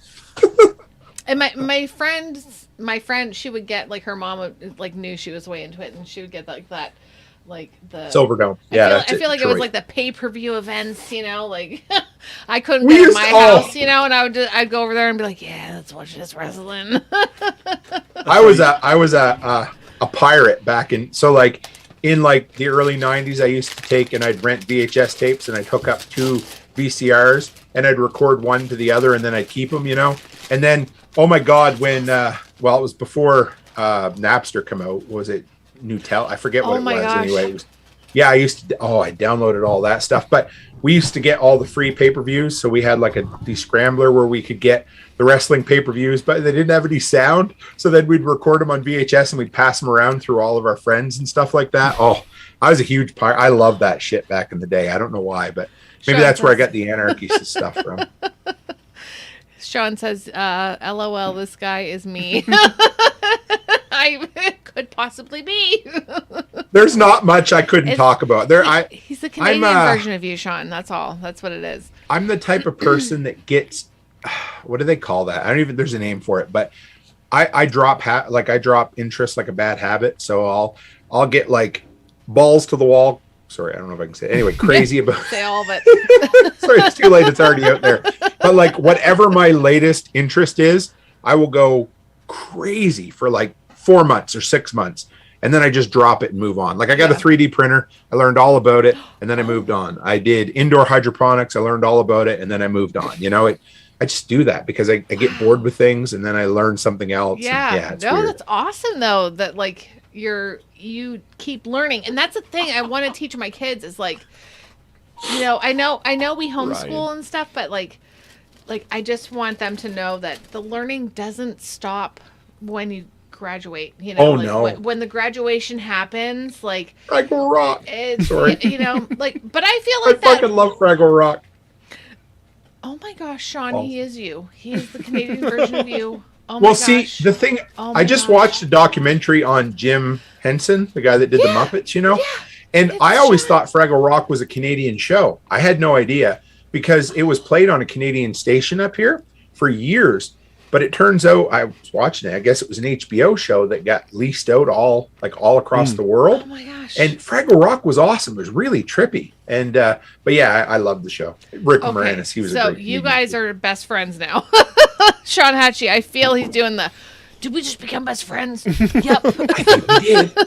Why are you sweating? I was watching Cops. Sorry. Oh my gosh! Right. So you love memes? You're a meme fan? Oh, I am. Yeah. Oh, yeah, definitely. Yeah. And movies. I'm a huge. So that was the whole. Okay. So the original reason I reached out to you guys when I first started chat, or I think I just randomly sent you a message, was I want to do some sort of. So like I do my lists on post-apocalyptic movies. I wanted. You guys ever used to watch Mystery Science Theater 3000? I You guys know of it. that because I that's know like your it. I shtick, don't- right? Yeah. Yeah. So again, we didn't have that in Canada, at least not for many, many years. But we randomly rented the movie in the mid 90s because it came out, and I'm like, "What the hell is this?" And we laughed our asses off because we were 14-year-old boys and we thought it was friggin' hilarious. Yeah. And then years later, I found out it was a TV show, so I went back and watched a bunch of it. But that's what I want to do with some of my prepper friends, and we have some kind of fun live streams and stuff. I'd like to do some different kind of end of the world movies where we could sit down and learn lessons and just I'd shoot the love shit it. over it, right? Yeah, my I'd love gosh. to. I'd love to do it with you guys. It'd be a Oh. lot of fun. Thank you. Oh my gosh, it would be amazing. You talked about 80s movies. Yes. And I kind of love the 80s because I was born. Oh, me too. You know, like so, Yeah. and it's like so. Oh, yeah, you were born in 80. Yeah. Oh, Dave, he was born in 79, so he's like, oh. I was you born in little girl. 81, so yep. I was born in These 80, kids. yeah. And he's always like, oh, you little girl. And I'm like, oh, you old man, you know. We're Gen X, right? Yeah, I don't know think what so, I yeah. am. What the heck I'm am Gen I? X, so, I'm yeah, assuming but anyway. that I'm not a millennial. I know I'm not a fucking millennial. I know that. right? Sorry. Definitely not. No, I'm not. I really do have a potty mouth. If I swear too much, just No, stop me. A it's little bit, fine. but yeah. But Okay. what the 80s movies like? Mhm. What are some of your faves from, back in the day, like growing up watching stuff? I was a huge Arnold Schwarzenegger fan Okay. back in the day. I would say my favorite 80s movie of his is probably Commando, followed by Total Recall. I would say those are my two favorite of his. But Commando is far and above beyond. I remember watching it with my cousin, and he wasn't allowed to watch R-rated movies, and we got him in so much trouble. But I love that. That movie is quintessential 80. That is I'm so gonna put great, Commando yeah. on the movie Oh, list. I remember Commando. Now, like, You remember when I told you I was going to kill you last? I lied. He's such a bad actor, but he's so funny. Oh Right? yeah. I watched And, a like- lot of those movies, like the shoot 'em up kind of type movies. Like Your with dad my liked dad. them. My dad loved that stuff, and we would go rent VHS tapes. Oh, And it that was a special time. It was. Oh my gosh, because you'd go to to the movie place together, and then he Mm-hmm. he would pick out something, and I would pick out something, and it was like, okay, this is gonna be the Sunday, like I get to watch my thing, and then he, or vice versa, whatever. But I watched a lot of stuff, shoot 'em up movies. Oh yeah. The more, I mean, we are, so our thing now is horror movies. We love, Becky and I, it doesn't matter what it is. The gorier, the better. We love it. But, back in the 80s, we just watched the new, absolute total shit. The new, Texas Chainsaw Massacre. The script is nonsensical. It is horrible, but it is the most gory. It has probably the most gory 10 minutes of any movie I've seen since like maybe Hostel. Oh my God, the bus scene. Do you like horror? I have my suspicions that it was released on Netflix so that it didn't have to go through the MPAA. Yeah, right here, like he's. Oh yeah, it's a whole bunch of like Gen Zs, and they're holding up. They're like, I won't spoil it for you, but it's in the trailer. But Leatherface comes in, and the guy's like, "Don't you even do anything, bro. We're gonna cancel you." And they have their phones up. What? Like, oh my gosh! It's so stupid. No, we did not. But then he just goes to town on an entire bus of Gen Zs with a chainsaw. That's all I can say. It's friggin' awesome if you like horror movies. But yeah, Thanksgiving. Who? Oh crap! Who is it that? The YouTube channel, the horror guy. He does the kill counts. If somebody, anyway. Oh my God, what is it? I can't think of it. I feel like we know who that is. I feel like we've seen. Yeah, he does. James J. Janice is his name. What the hell's his the YouTube channel? He does.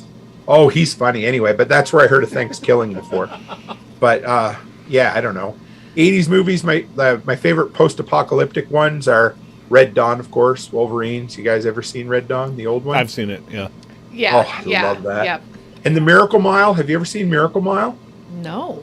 It is so good. It is so bleak, but it's so good.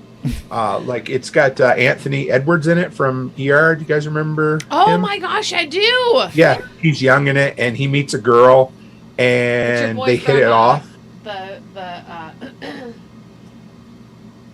He's bald with in ER. Tom Cruise, your High Five movie, your Top Gun movie. Oh, okay. It's the other guy. Yeah, I'm pretty sure. Oh, Strange Days isn't. Wow, that's a deep cut right there. That's from the mid '90s. I'm pretty sure. Strange Days. But yeah, I'm really nostalgic for those mid '90s movies though, because like that's when I found my love for movies. We used to we had a friend whose parents would let us hang out there all the time, and they had a floor model color television, and we used to go down to the local convenience store and rent a VHS, and we'd watch everything. Yeah, and they can say I'm a millennial, born in 81, but I was born in 81 and I'm a Gen Xer, so it's okay. Yeah, don't, yeah. It's so funny though. But yeah, no, I'm just kidding. But yeah, all those, there's such that nostalgia, or that there's this whole look to those mid 90s VHS movies. There was so much and there wasn't very many good ones, but man, there were, what's the one with, from the Matrix, Keanu Reeves there. Johnny Mnemonic. Do you guys remember that one? I do. Mid-90s? Johnny Mnemonic. Oh my gosh. It's so bad. I haven't thought about that one. I know. You said that. I'd like to go. If I had more time, I would start a YouTube channel where I went back and watched mid-90s movies that I haven't seen in 25 years. And just because really we watched them all when they came out, and I haven't watched them since. And they're total shit, but they're a lot of fun to watch, T2 Judgment Day, yeah, that's a great one. We watch some oldies on Sunday night. It depends what comes up on the wheel, and only a few times have we been like, no, we're not feeling that one, and so we change it. But so last Sunday we watched Don't Tell Mom the Babysitter's Dead. I've never seen it. I know Becky loves it, but I've never seen it. Oh my gosh, it was so it was a lot amazing. of fun. And I probably saw it once in my life, but to just go back and have that feeling, and then also the movie itself, like the happy ending, and there was no weird cell phone calls of selfies. Yeah, you can do that. It just, I don't know. I kind of the message isn't in the. I miss. I really do love Oh my God, I don't know. I know I probably consume as much content as I create, but do you guys ever watch The Critical Drinker? Do you know him? Do you watch movie review? Oh, he's no. really good. Tell me, The Critical Drinker? The Critical Drinker. He's got about 1 million subscribers. Wow. And he's very much against what he calls the message, all of the watering down and the woke ideas that are in so much of Hollywood now. He's really fun. I enjoy him. He's a British guy that has a really strong accent and a personality. Love that. And also, Red Letter Media is the best video channel. I've heard of them, yeah. On YouTube. Yeah. They're fucking incredible. They go back and watch cheesy 80s movies. Like, they watch 3 of them, and they get drunk as, you know what? And then they review them. And they're like, it's nothing for their videos to be an hour and a half long. And they're just awesome. I love them. We watched that before. Yeah. Okay. Yep. Yeah, they do best of the worst, and then they do like reviews of good movies too. But I love them. Yeah. They're probably Red Letter Media. They're probably my go-to movie channel for sure. So what's your favorite 80s movie? Oh, Top tier guest. Thank you, Craig. I appreciate that. Okay, so Goonies.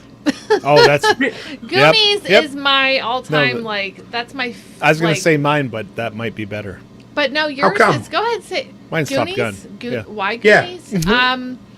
I watched it and I watched it and I watched it. And you memorized I watched it? Yeah, and I have it memorized. It was like fun.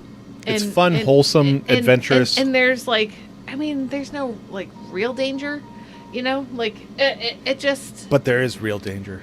I guess. But you Well, I didn't- mean, you yeah, didn't because feel it I at- guess because the kids could like fall off that, when they're playing. Or the they could piano get and stuff shot like by that. the Or they fucking could get shot by the Fratellis. So there was enough enough bourbon. there was enough like danger, but I don't know. I loved it. I just fell in love with it, and it was one of my faves. I also watched Wizard of Oz a lot when I was a kid, like the original Wizard of Oz. Yeah, I do watched like it that. a lot. Die Hard's good. Somebody just Alan's mentioned dropping Die some Hard. shit. Yeah. But we were too young for that, Alan. So What, whatever Die- I had, yeah, me too. Yeah. whatever my parents had on tape, was what. When did Annie come out? Well, yeah. But I Can't did. see I who love the that Goonies. comment is there. Which it says one? Plinkett. The very bottom. Derek T, yeah. T. Yeah, I'm Derek guessing T. that's I'm thinking that's a reference to the Red Letter Media YouTube channel as well. Yeah. Oh my I bet God. you, Yeah. yes, Okay. yeah. You guys, yeah. Oh my Mr. gosh, and Plinkett, Derek, they're so funny. You got to go back and watch some of Derek's stuff. When he was on YouTube a long time ago. Back in the day. Back in the day, like he was already there. He was there before we all got there. Like Derek's awesome as shit, and his videos. Yeah, but he's also super fun to watch now. Like you can watch a movie with him. Roger Rabbit's great too. Yeah. Oh, Yes. Roger Rabbit. Oh, we got to watch that with the kids. The problem is my Sunday night live stream is right when your guys' video is. Oh So no! that's why I haven't popped in. No, so that's okay. I'll And I'm sorry, I'll we move haven't things popped around in. someday. No, we haven't popped into yours because we've just That's all right. Never ending love Scarface, story, too. never ending story. Okay, so there's so many things, but like Scarface. I feel like Goonies was the one that popped out to me Skin steak. for my 80s movie. Dave, Top Gun. Yeah. Top Gun. Dave. How about Top Gun. Christmas? What's your favorite Christmas movie? Christmas Vacation. Yep. Oh, fucking right. Yep. Yeah. 100%. There is no movie, there is no single movie that I have watched more than National Lampoon's Christmas Vacation. And every time you see something new. Oh my Something new every time. Like when the tree goes out the window, if you pay really close attention, there's a board strapped to that tree limb. So watch, there's like a 2x4 strapped to it. What? And when it goes through the glass, you'll see it. Somebody's pushing it. It's so cool. Oh my gosh. Oh Or my like, gosh, yeah, I've never or noticed. the winter scenes when they're going to the Christmas tree lot or whatever. Yeah. That was filmed in the summertime. So when they show the long distance scenes, you can see the heat coming off the No. pavement. No. Oh, yeah. What? Oh yeah, Oh I my love. gosh. Yeah. So my all-time favorite movie is Pulp Fiction. I know, yeah, Teresa, because I that was know. right Oh, when we I was just- 14 years We old. just watched a clip Yeah. Tuesday night. Pulp Fiction. Say, Oh, Pulp what? Fiction. Say Pulp what again? Fiction. Yeah. Oh. Oh, the what'd you Pulp, think? Pulp Sorry. Fiction. We love Pulp Yeah. Fiction. Yeah. The one where they're like, say what again? And I'm like, ooh. Hey, what again? Yeah, I wish what ain't no country I ever heard of? Yeah, that's right. Planes, Trains, I've Automobiles. other than right? Christmas Vacation, I've watched that the most. And that was I was like 14 when it came out, and we watched it. Like, I'd never seen a movie played out of order before. It blew my fucking mind, and I didn't know that you could actually say fuck in a movie that many times and still enjoy it. It was You can only say it once for the PG-13. yeah, and it can't be used in a sexual context. And, Oh. yeah, right. But Yeah. there's all kinds of rules about that. But yeah, I'm a huge Tarantino fan. Inglourious Bastards made me cry. I love that movie. Oh my god! Oh my I watched it gosh. once. Okay, that's a one I watched it. I know I liked it, but it was so long ago. All right, it's going on the list. Yeah, Django. Yep, Django. Yep. Django's good. So there's really in my mind with We Tarantino. didn't see the end of Django. Yeah. Of 4 Rooms. Wow, that's a deep cut right there. I fucking love 4 Rooms. Have you guys ever seen 4 It Rooms? sounds familiar. Okay, so it's 4 different stories by 4 different directors. Quentin Tarantino, Robert Rodriguez, and 2 other directors I don't have a sweet clue about. But it's awesome. So one of them is Madonna in a witch's coven. And I remember the movie because Madonna showed I don't me. think I've seen it. Yeah. So I was like, it was Madonna, It's just awesome, right? pause, you know? rewind, pause, rewind. Yeah, 14-year-old me was pretty excited about that. What's Let me see. Antonio Banderas is in it. They find a body in his bed. Bruce Willis is in it.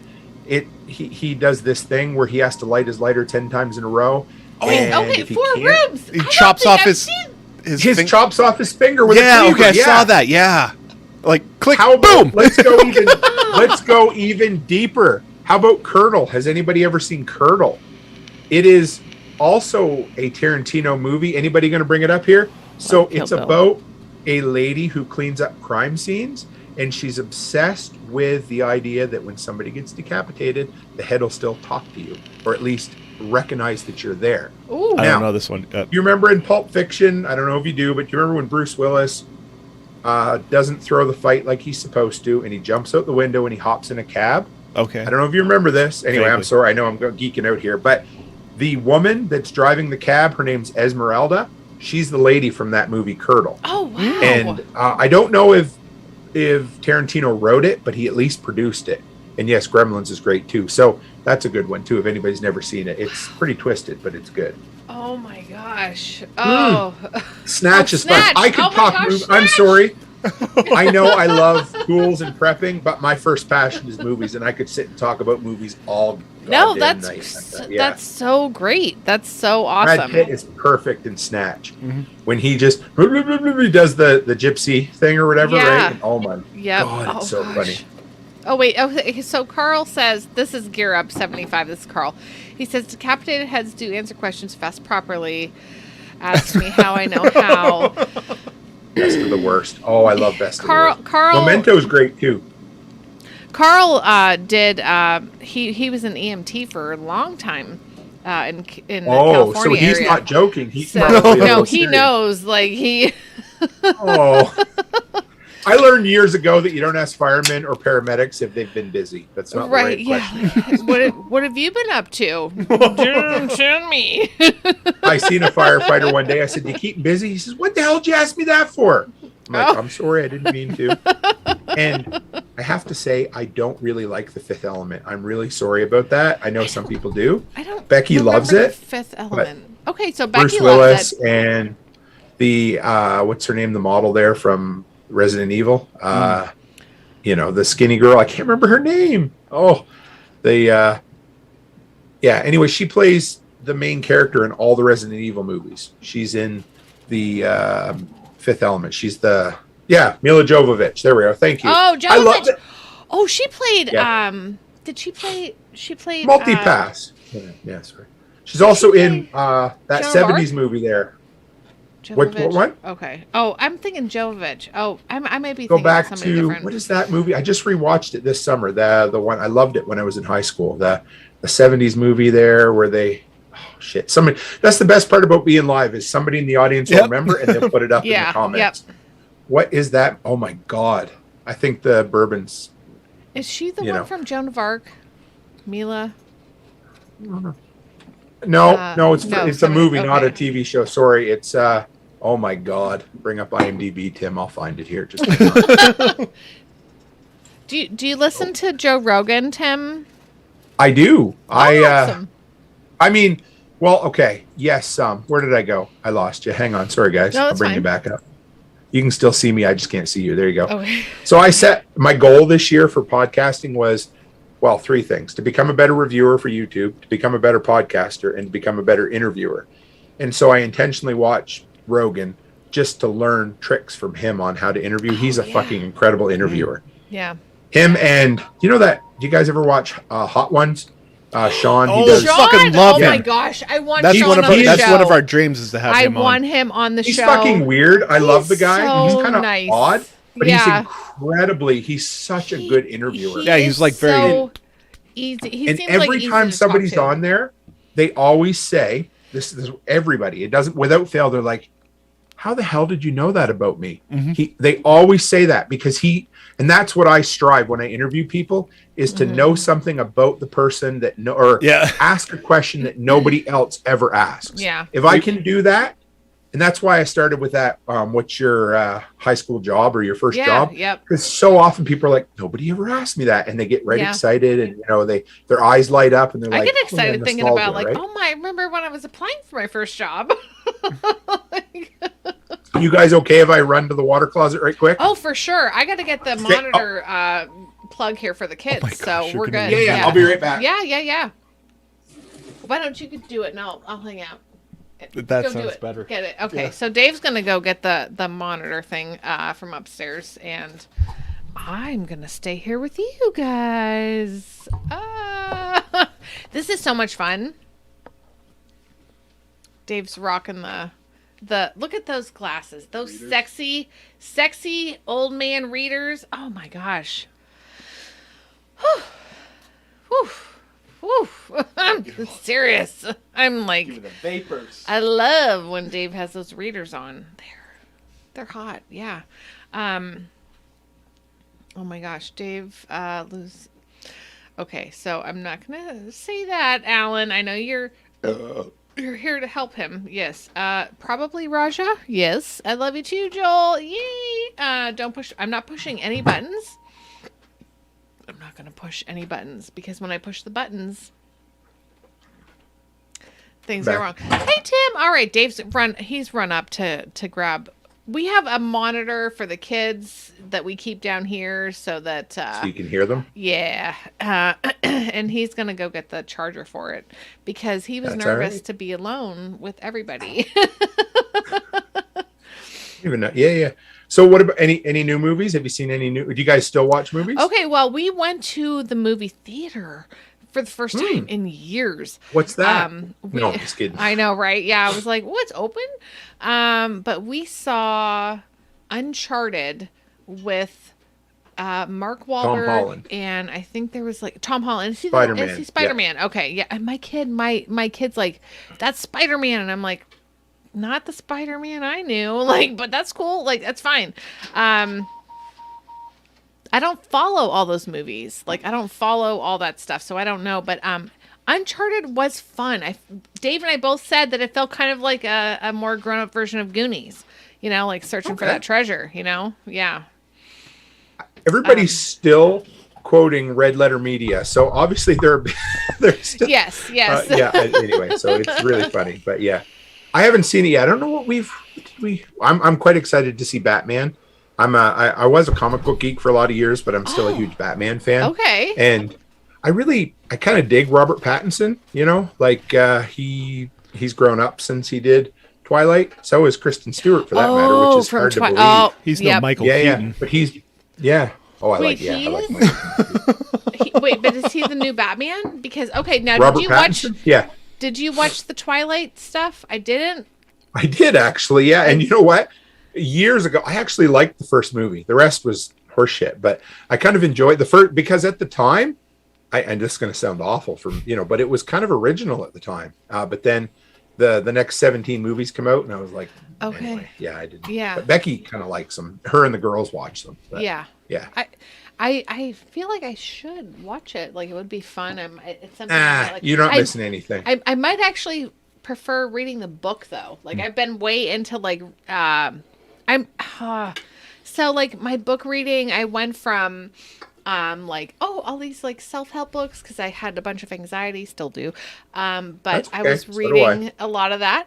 And then I went into like reading about other things, and I was just like, you know what, I'm gonna go to Howard like Duck. these novels, and it's so much fun. Like, I do. yeah, it's I enjoy. so, Yeah. My kids just watched Hunger Games. Somebody just put that up there, but Oh, I never really see, dug them. I I know never some watched people it. do, but yeah. Yep. It what oh shoot, what else? Yeah, we before so Robert Pattinson, he's done a lot of really weird kind of avant-garde movies like The Lighthouse, and what was the other one? But he's a really good actor, which is surprising because a lot of times they start out in these shit movies and then they, they end up, and Kristen Stewart won like what was it? A French Oscar or whatever, really? So it's I don't know. They've done all right for themselves. Yeah. Dave's eating Poor again. Dave. They're giving me a hard Aw. time for eating. Yeah, that's No, The only reason I'm not eating is I didn't bring food down with me. I went to our prepper shelf over there. yeah, right across. And we're in the basement right now, so Dave's like, "Wait a second." Talking about Howard the Duck, I remember renting Howard the Duck when I was like 6 or 7. Yeah. Thinking, oh, this is going to be a really cool kids movie. I'm like, it's about a duck, Right. And I take it home and it's like an R-rated duck. I'm like, Mom's like, no, we're going to turn that off. What's with the duck It was. poop? And it So- wasn't even. We not recently, maybe like a year ago. I don't know when it was, but we did. Howard the Duck was on. We did watch it here, and I used to love that movie. I loved that movie, but I didn't realize the. Yeah. The innuendo. Oh yeah. Yeah, I was. You didn't see the duck nipples? Well, apparently, I don't know. Apparently not. And my parents didn't notice either because I watched it over and over and over and over and over again. 80s were a wild time. Yeah. There was Yep. so much, like, even like I love the original Back to the Future. Oh my God, I love that. But the stuff, like, I mean, it's not a bad movie, but the things that slid into PG movies back then were so crazy. Short Yes, Circuit. Oh, I Short forgot all Circuit. about Short Circuit. That's the Oh. one I watched. Johnny Five. Yeah. Yep. But that's true. That's one of my. You bought me. This was back in the early 2000s. Dave bought me the whole disc set of Back to the Future. Back to the Back to Future. the Future. Yeah. You remember? Yeah, that was a So- big deal. The blue DVD case Yeah, with the yep. 3. Yeah, I bought it too, and yeah, I number 2 is probably my favorite. I don't really like number 3. Oh my gosh. So yeah, but feel that number way, 1's yeah. great, I but love number it. 2 is my favorite. I Yeah, love. Yep. There was something about in the 80s when they were looking forward to the future. There's something fun about that, Yep. Dan says, so I got somebody over in my Telegram group. He said, Dan says, my wife won't let me turn this off. She just absolutely loves watching you guys tonight. Wow, thank you. Thanks. Leisure Suit Larry. Oh my God, there's a deep cut too. Leisure Do you guys Suit remember Larry. that? That was that I know the stupid name. DOS game. It was the game, yeah. Sean Yeah. Hatchie is like in heaven right now. He is in heaven. You remember Maniac? Sean, do you remember Maniac Mansion game? It was very, very similar to Leisure Suit Larry. Unlocked his. Maniac Mansion was a Canadian TV show, I think, but it was better Oh, than gosh. Metallica's Reloaded. I don't know. Oh Yeah, god. really anything after the Black Album, I wasn't. Any of the newer stuff of Metallica, I didn't love anyway. But what I the feel fuck, you that think from he was I better? hear that from a lot of people. Listen, Derek, we can fight if you want. Oh gosh, I have to ask you this. Yeah. Being from Canada in the eastern area, you grew up in the Well, eastern. originally, yeah, Originally, yeah. okay. So, but Yeah. okay, Where we so go out in a boat on the water. Yeah, oot and sorry. a boot. Did you go Oot and a oot to the? Did you go oot and a boot to Niagara Falls? Well, yes, actually, I never had been there. So, like, when you grow up in the Maritimes, you don't go anywhere ever. So, like, my dad is 67 years old, and he's never been outside of Nova Scotia, New Brunswick in his life. Oh. which is basically 300 miles. He's never been further than that. So we had bought him plane ticket to fly out here, and then COVID happened and everything shut down. So yeah, he's never been on a plane. He's never been on a train in his entire life. So we are going to get him out here. But yes. Oh crap! I lost the question. What was the question? Repeat it. I'm sorry. Oh, just about being to Niagara Falls. Oh yeah, that's a place that we've been a lot. My wife's from Ontario, so she was born in Sarnia. So when we would go to visit her parents, we would go there, and the best way I like to describe Niagara Falls is it's the closest thing to Las Vegas in Canada. Really, it's okay. It's very commercial and it's weird, and I love the haunted houses there. Those are a lot of fun, and the wax museum with the serial killers. Yes. That's kind of cool. Okay, And, so I'm going to be honest here. My friends and I used to drive across the Canadian border because we were 18 and we could drink in Canada. Every weekend for a long time, every weekend we would just go up to the Strip. You must have went to Quebec, did you? Or did you go to Ontario? Because I think Ontario was 19, wasn't it? Or am I crazy? I don't know. I don't know. We came up. I feel like it was 290, 190. I don't know, but we went to. Oh gosh, but I know there was the wax museum and stuff because I went there when I was younger, but then when I was older, 18. We went to the clubs, whatever the clubs, cliff something. I don't know, but thanks, Derek. Yeah, that was a superb guest. I appreciate that. So QEW. So I have driven all over North America. I've driven in New York City. I've driven in California, Chicago, everywhere. And the worst drivers. You probably drove by our house. Ohio? I'm sure I have. And by the way, the interstates are fucking beautiful. You guys have anytime I drive across the country, I go through the US because the interstates are incredible. You can drive 80 mile an hour. You've got great services. I don't mind paying some tolls if the highways are good, but the worst drivers I've come across in all of North America were in Toronto, the absolute worst. So yeah, like everybody says the traffic is so bad in LA, but everybody's friggin' chill because everybody knows that nobody's getting anywhere. So they're all just sitting there enjoying the sunshine and they're like, whatever. New York, everybody's honking at everybody and they're all mad, but they all know you just know that's the East Coast and that's how they are. But the only place in my entire world where I've had somebody want me to pull over and fight me was on the 401 in Toronto. The guy pulls in front of me, slams on his brake. We're doing 120 kilometers an hour. The guy pulls in front of me, slams on his brakes, gets beside me and pulls over and goes like this, like he wants to fight me. And I'm like, you're a Canadian. What is wrong with you? So anyway, it was supposed to be polite. Yeah. But so anyway. Do you listen to I'll go with Mary first. I don't know. I don't know if I wasn't driving fast enough for him or I don't know. 120 kilometers an hour is like, I don't know, somebody do 70 mile an hour or something like that. And that's 110 is as fast as you're legally allowed to go. Did you stay in your car then? And I just kept driving. Yeah. I'm smart enough to know that. Yeah, not if do someone's that. getting out. Do you listen to ghost story podcasts? No. Oh, I used to like true crime podcasts, but is this an actual podcast or are you talking like a topic? No, podcasts. Like, because I went He from loves ghost stories. Yeah, I went from politics and then stories. I did like politics really hard because I never listened to podcasts before. And so I learned all these podcasters, these political podcasters, and then I'm like, I can't listen to podcasts anymore.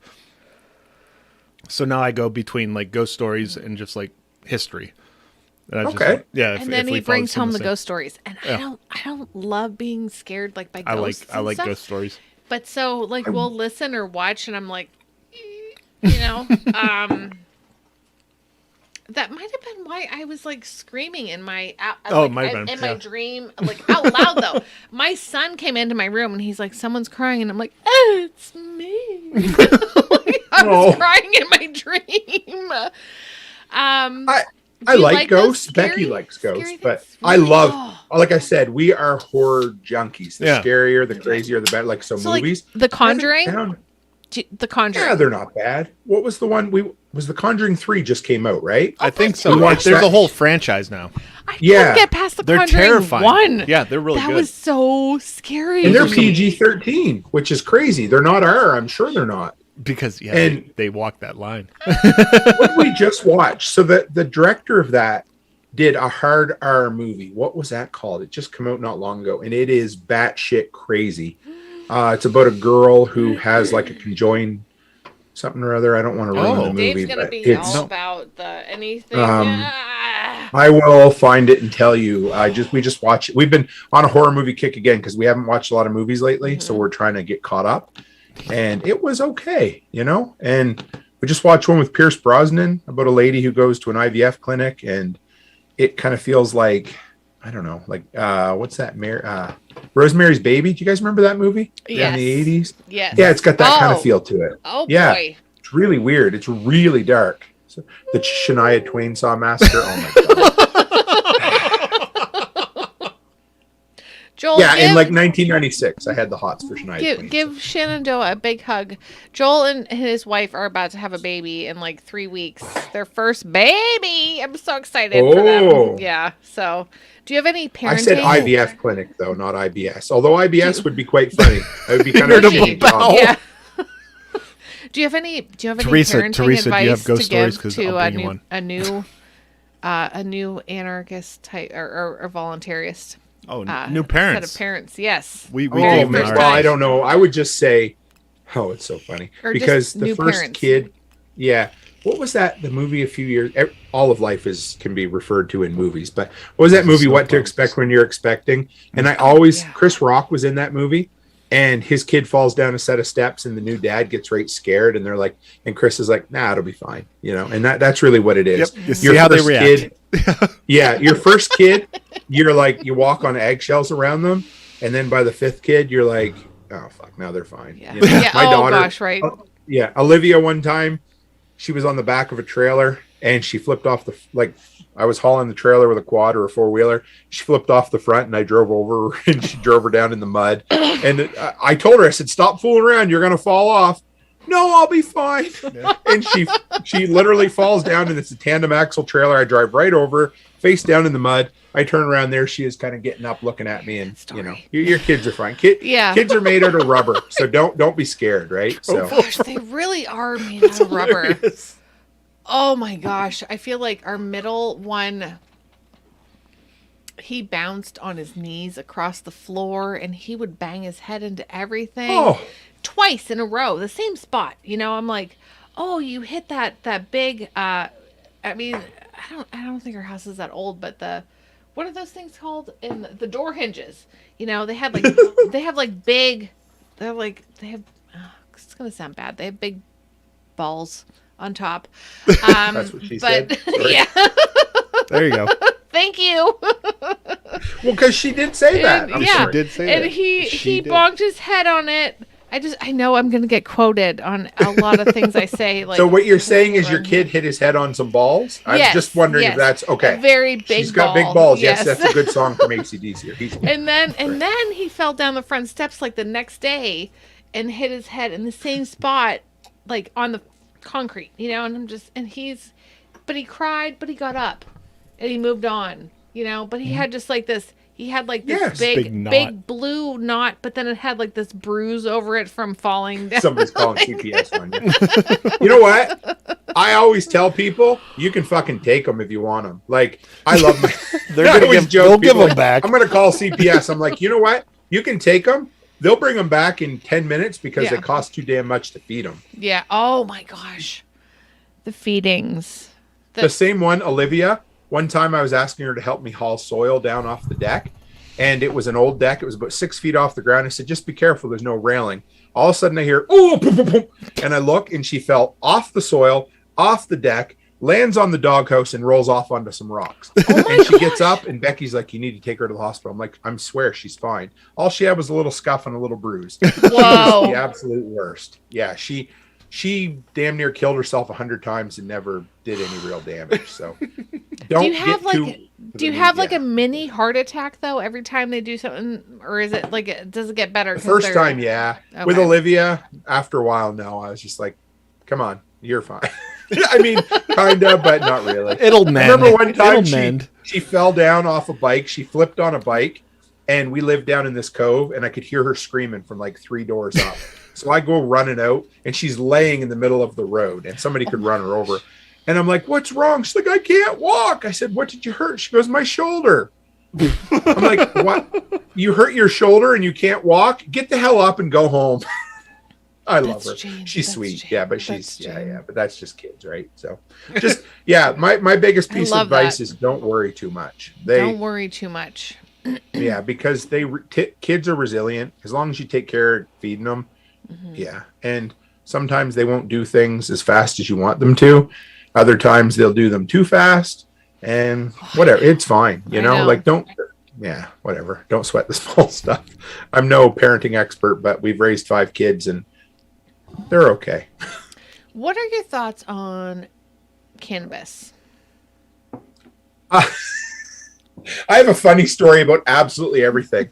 I Yay! fucking love the taste of dope. I love it. Like, but I can't. I like you talked about anxiety. So like I kind of struggle with that, and so marijuana's always bugged me with that. It kind of like anyway, whatever. Yeah. But I love I it. know. Like it's all legal up here, right? And so again, Really? I don't care what anybody. If you want to do it, go for it. My last experience with THC was about 3 Christmases ago, maybe 4. And our buddy come over and he brought some edibles. They were like, I can tell this story, right? It's okay? Yes, Sure. I heard edibles are more They're really potent, right? potent than yes. So what he brought was these little candies that looked like cough drops. They were about the size of a Hall's cough drop. And Okay. again, like I said, I basically don't drink a whole lot except at Christmas time, right? And so I was drinking and feeling pretty good, and he gave me an edible, and I ate the candy, and I was okay. And nothing happened. That night was good. That was the 23rd. The 24th, he gave me a handful of candies, 3 of them. And he's like, just, be careful. They were really potent. I didn't know. So I took one, and I had already drank way too much. Oh no. So I took one, the drinking and I felt and the- nothing. So I took a second one, and I felt nothing. So I took a third one, and I Oh, felt no. nothing. How much time has passed? No, yeah, you better. About 15 minutes. Yeah, okay. Yeah. So in about 20 minutes from that point, I was fucked up. Yeah. I was seeing. I don't even know how to explain it. It was the worst experience of my life at that point. Oh my But gosh. I was seeing in colors. It was like a rainbow version of the Matrix. The green letters and numbers and everything. I couldn't stand up. I couldn't sit down. I couldn't lay down. I was convinced I had a stroke and that I was mind locked and couldn't go anywhere. Oh my I gosh. wanted to go to the doctor. I drank probably 6 gallons of water and I was still dry. It was the worst experience of my life.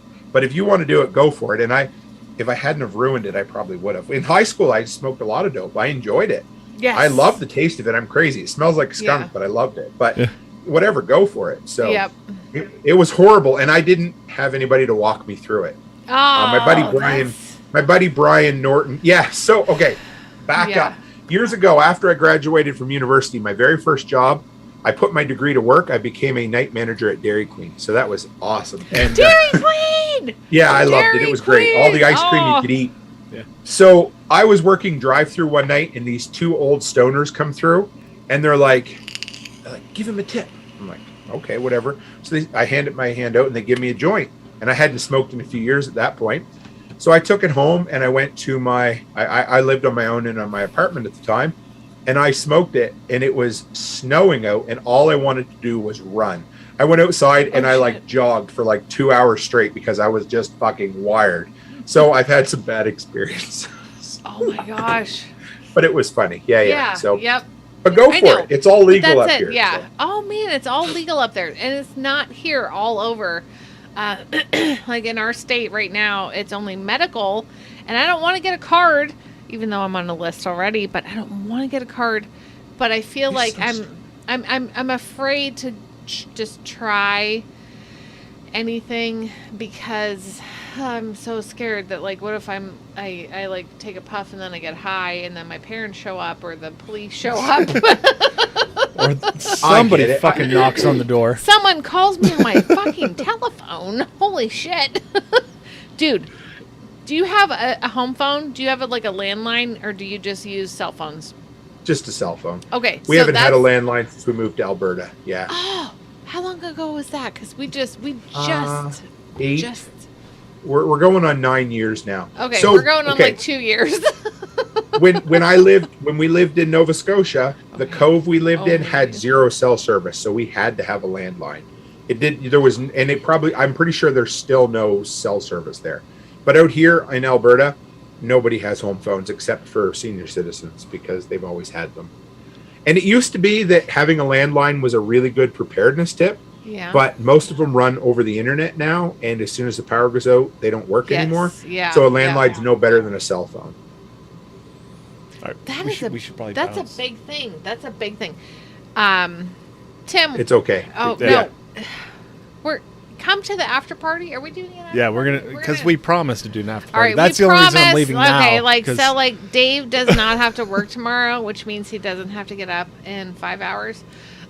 We're gonna do an after party. I'm self-employed, so as long as it doesn't snow, or whatever, it doesn't matter anyway. It's But I'll come snowing over here, for a yeah. bit. Whatever. Come I ain't to worried about it. Float because that's where we're gonna be for the after party. We're gonna do Zoom. Come in, Zoom, chat, whatever. You know, I don't. Yeah, Lego. Yeah. I'll stick up for a bit. If you, I was gonna. But If you guys are interested, go ahead. Share all of your things because everyone here has so enjoyed everything you've shared tonight. Oh my gosh. Yeah. Like, let's talk about where they can find you so they can hang out. Sure. So toolmantim.co is the quickest way to find me. That's my website. Tim! Yeah, toolmantim.co. So that's the easiest way. Go by there, you'll find all my socials. Yep, restream there. Thank you. And my podcast, find me in all my podcatchers. If you type in Toolman Tim, you'll find it, or the Workshop Podcast. That's my thing. If you're looking for tool recommendations, toolmantim.shop. I've got like 250 different things I've reviewed or used and abused. They've made me money or saved me money in my handyman business. Like I love it. It's just there's so much cool gear over there. But I'm just, if you ever want help with anything, questions about shit, if you're scared to death about the Ukraine, don't worry about it. I'll but if you don't know where the fuck to start with prepping, give me a holler. I'll make it easy. Just don't be scared. Live your life. Start a business. Come by and join me in the workshop. I love it. I love creating content. I never run out of ideas, and I could talk all night long, as you can tell. No, oh But my gosh! toolmantim.co, Honest to God, if we weren't promising I have people to an stop, after Mary. party, Yeah. we would. Look at that winter storm now. It went to winter storm. It's Oh yeah, it 27, hasn't stopped snowing since this snowing afternoon. here. So I was going to ask you guys too, if you want. I'm booked up like solid until June, but I have one spot open. If you guys are interested in coming by some evening on my show, I'd love to have you over. It would be a lot of fun. I'd love to bring you over to the community. So We would love it. See- Oh see my what we gosh, can that'd add. be- and I can. You're gonna tell me? What are you gonna ask me? Because I don't know much What's that? about tools. I don't know much about. Oh, tools. I don't care. Well, I just like to hear your story, like how you got started. We talk about how you developed Liberty Late Night. I love it. Like Okay. I do. Sometimes I do episodes on how to get started as a content creator, and people love it. Like we didn't We even can do talk that. about how you guys. Like I don't even know what your. I mean, I kind of have an idea, but what your ideas behind Liberty are and all that, right? So I love it. Oh my gosh! Yeah. Tell us when. Message Dave. You guys Yeah. been in contact. Sure. We're there, Tim. What an That'd be honor it fun. would be to be on your show. Oh my Somebody gosh! says, "How can you not care about tools?" Absolutely. Yeah. So how do I go? I'll pop over to Float for a bit. Okay. Whatever. I don't have. Yeah, I'm going to teach my daughter how to bake bread tomorrow, so we're not getting up anytime soon. So that'll be fun. Yeah. All right, good But, man. We'll see you online. Tim, you're Yeah. so fun. Thank you Oh, so it was much. great. Is it a Oh my live gosh. thing or are you just chatting in Float? We'll be live. Everything. Yeah, we we're do doing a is Zoom live. meeting with Yeah. everybody, All right. so A it's going to be Zoom very call. interactive. Yeah, everything we do is always live. I feel like when we try to do something like pre-recorded, No, I that's feel awkward. nervous, but when we're live, I'm like, whatever. I record Regret it all later. my podcasts live. There's way less work doing it live. You just Yeah. go live and I record it. I love don't it. edit anything if you don't like it. I just strip the audio from my video and I put it out in my podcast feed every day, 3 days Yep. a week, and it's way less work. So let everyone know before you go, though, like where can they find He you did. He- all he the said- time? he But said say it that again, his though. website. Say it again. Yeah. I just Well, shared. I'll get toolmantim.co is the website. Toolman Tim's workshop on YouTube or any of your podcatchers. Those are the easiest Okay. places. But Everybody honestly, if you go by there. toolmantim.co, you'll find me there. I'm on Float, MeWe, Facebook, Instagram, Odyssey, Rumble, YouTube, whatever. You'll find me. So it's not hard. Yeah, if you type in Toolman Tim on YouTube, pretty much every video that comes up will be mine. It used to be Tim the Toolman, but I've hacked the algorithm enough. All now. right, you got it. Way to go, buddy. Way to hack that algorithm. I remember when Liberty Late Night started showing up when I'd search it. Like that's Yeah. such a good feeling, ain't it? Oh, it sure is. Yeah. And fuck that other Tim Cook that runs Apple. He's the fake one. That's Yeah, why no, my email yeah. address is the real timcook@gmail.com because I'm fake. So. All right, good night. You're good night. awesome. Oh my gosh. Come over, hang out if you want to. Yeah, we're Thank gonna you, end the Tim. regular stream. Sure. gonna Yeah, go no problem. to- Do it. to Just go over straight to the float. Liberty Late Night thing on Float Yeah. Yep. Yep. then? Okay. All right, good night, Thank dude. you. Thanks, guys. Thank you. No problem. This was so fun. Oh my gosh. Okay, please do. Please do. Because. Yeah. Yes. Yep. Thank you so much. Oh my gosh, I'm so excited. Like he wants to talk to us. I'm like, he wants to talk to us? That was so much fun. Oh my gosh, that was so much fun. All right, so we're hammered. We're gonna end the regular stream. You guys, anybody on? We're gonna leave Twitch open I probably. have so many notes here. Like, oh my gosh, there's We're gonna leave Float open. the So if you're on podcast first- Facebook or YouTube, yeah, Yes. find another platform. Get on Float, y'all. Get on Float. Because we can just do what we want there, okay, guys? Jeez. Get on Float. Some nightmare. All right, Night Mary's. I should chug some water. We should. I should. I chugged Got a some lot of water empty upstairs. cans here. Half bottle, empty bottle of bourbon. Thanks for 1, 2, hanging 3, out 4, tonight. 5. Yes. Okay, we're good. So, anybody else taking off? We'll see you Sunday night on Float if you want to watch movie night. yeah. Tuesday night on Float or Twitch, We're where watching we Funny just do the Farm. Anarchy. Funny Farm. Funny Farm's a good movie. Or if you just Funny want to come back Farm. next Friday, we're gonna try for what the, oh shit. Oh, I'm the so bad. locksmith guy. Yeah, the locksmith Cat. guy again. We're gonna try for that. Mm-hmm. Forget his name. Don't be shitheads. Oh, that's yeah. Don't be shitheads. Be nice people. The majority of you are. I think Aaron sent me Yeah. that. Boop, boop, boop. Should I change? He's the one that sucks. So all right, good night, guys. We'll see you next week or whenever. So much love. Good night. I don't like your T-Series. Nothing personal, kid. But I must go all out. Just this once. Bob's or Vagana, whichever will it be. Set the fuck down, T-Series. I'm here to spill the real tea. You're trying to dethrone me from spot on number 1, but you India, you lose. So best think you haven't won. When I'm through with you, we're gonna be completely fucking done. Cause we only just begun. I review you. 0 vibe is gone. So come on, T-Series. Looking hungry for some drama. Here, let me serve you bitch lasagna. Bitch lasagna. Bitch lasagna. T-Series ain't nothing but a bitch lasagna. Bitch lasagna. Bitch lasagna. Look at T-Series, they just crying for their mama. Bitch lasagna. Bitch lasagna. T-Series ain't nothing but a bitch lasagna. Bitch lasagna. Bitch lasagna. T-Series just with himself in their pajamas. So who the hell is Bob and why you wanna kiss him? Ew. I'm a blue-eyed white dragon while you're just dark magician. You got a fifth of the population in your nation, but I got 90 rolls of worlds to hold your defecation. Oops, multipatlo, what the fuck is that even supposed to mean? Your language sounds like it come from a mumble rap community. No papa, yes papa, Johnny. Now download the sugar and let's throw this fucking party with some bitch lasagna, bitch lasagna. Look at T-Series, they just crying for their mama. Bitch lasagna, bitch lasagna. T-Series ain't nothing but a bitch lasagna, bitch lasagna.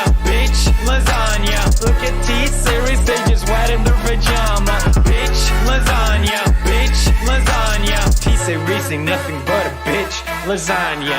You got a population of 1.32 billion, but most your videos can't seem to hit even a million. Subbot! Magic potty baby, your bottle's all done. It's potty training time, will be so much fun. I help you with your training dance, you make me so proud. Your potty feels like magic, then it flushes out loud. It's fun to help Magic Potty Baby learn to use her potty. Flush and you're ready for next time. Magic potty baby, I'm so glad that you're mine. Magic Potty Baby and her Magic Potty. No water, no mess. Batteries not included.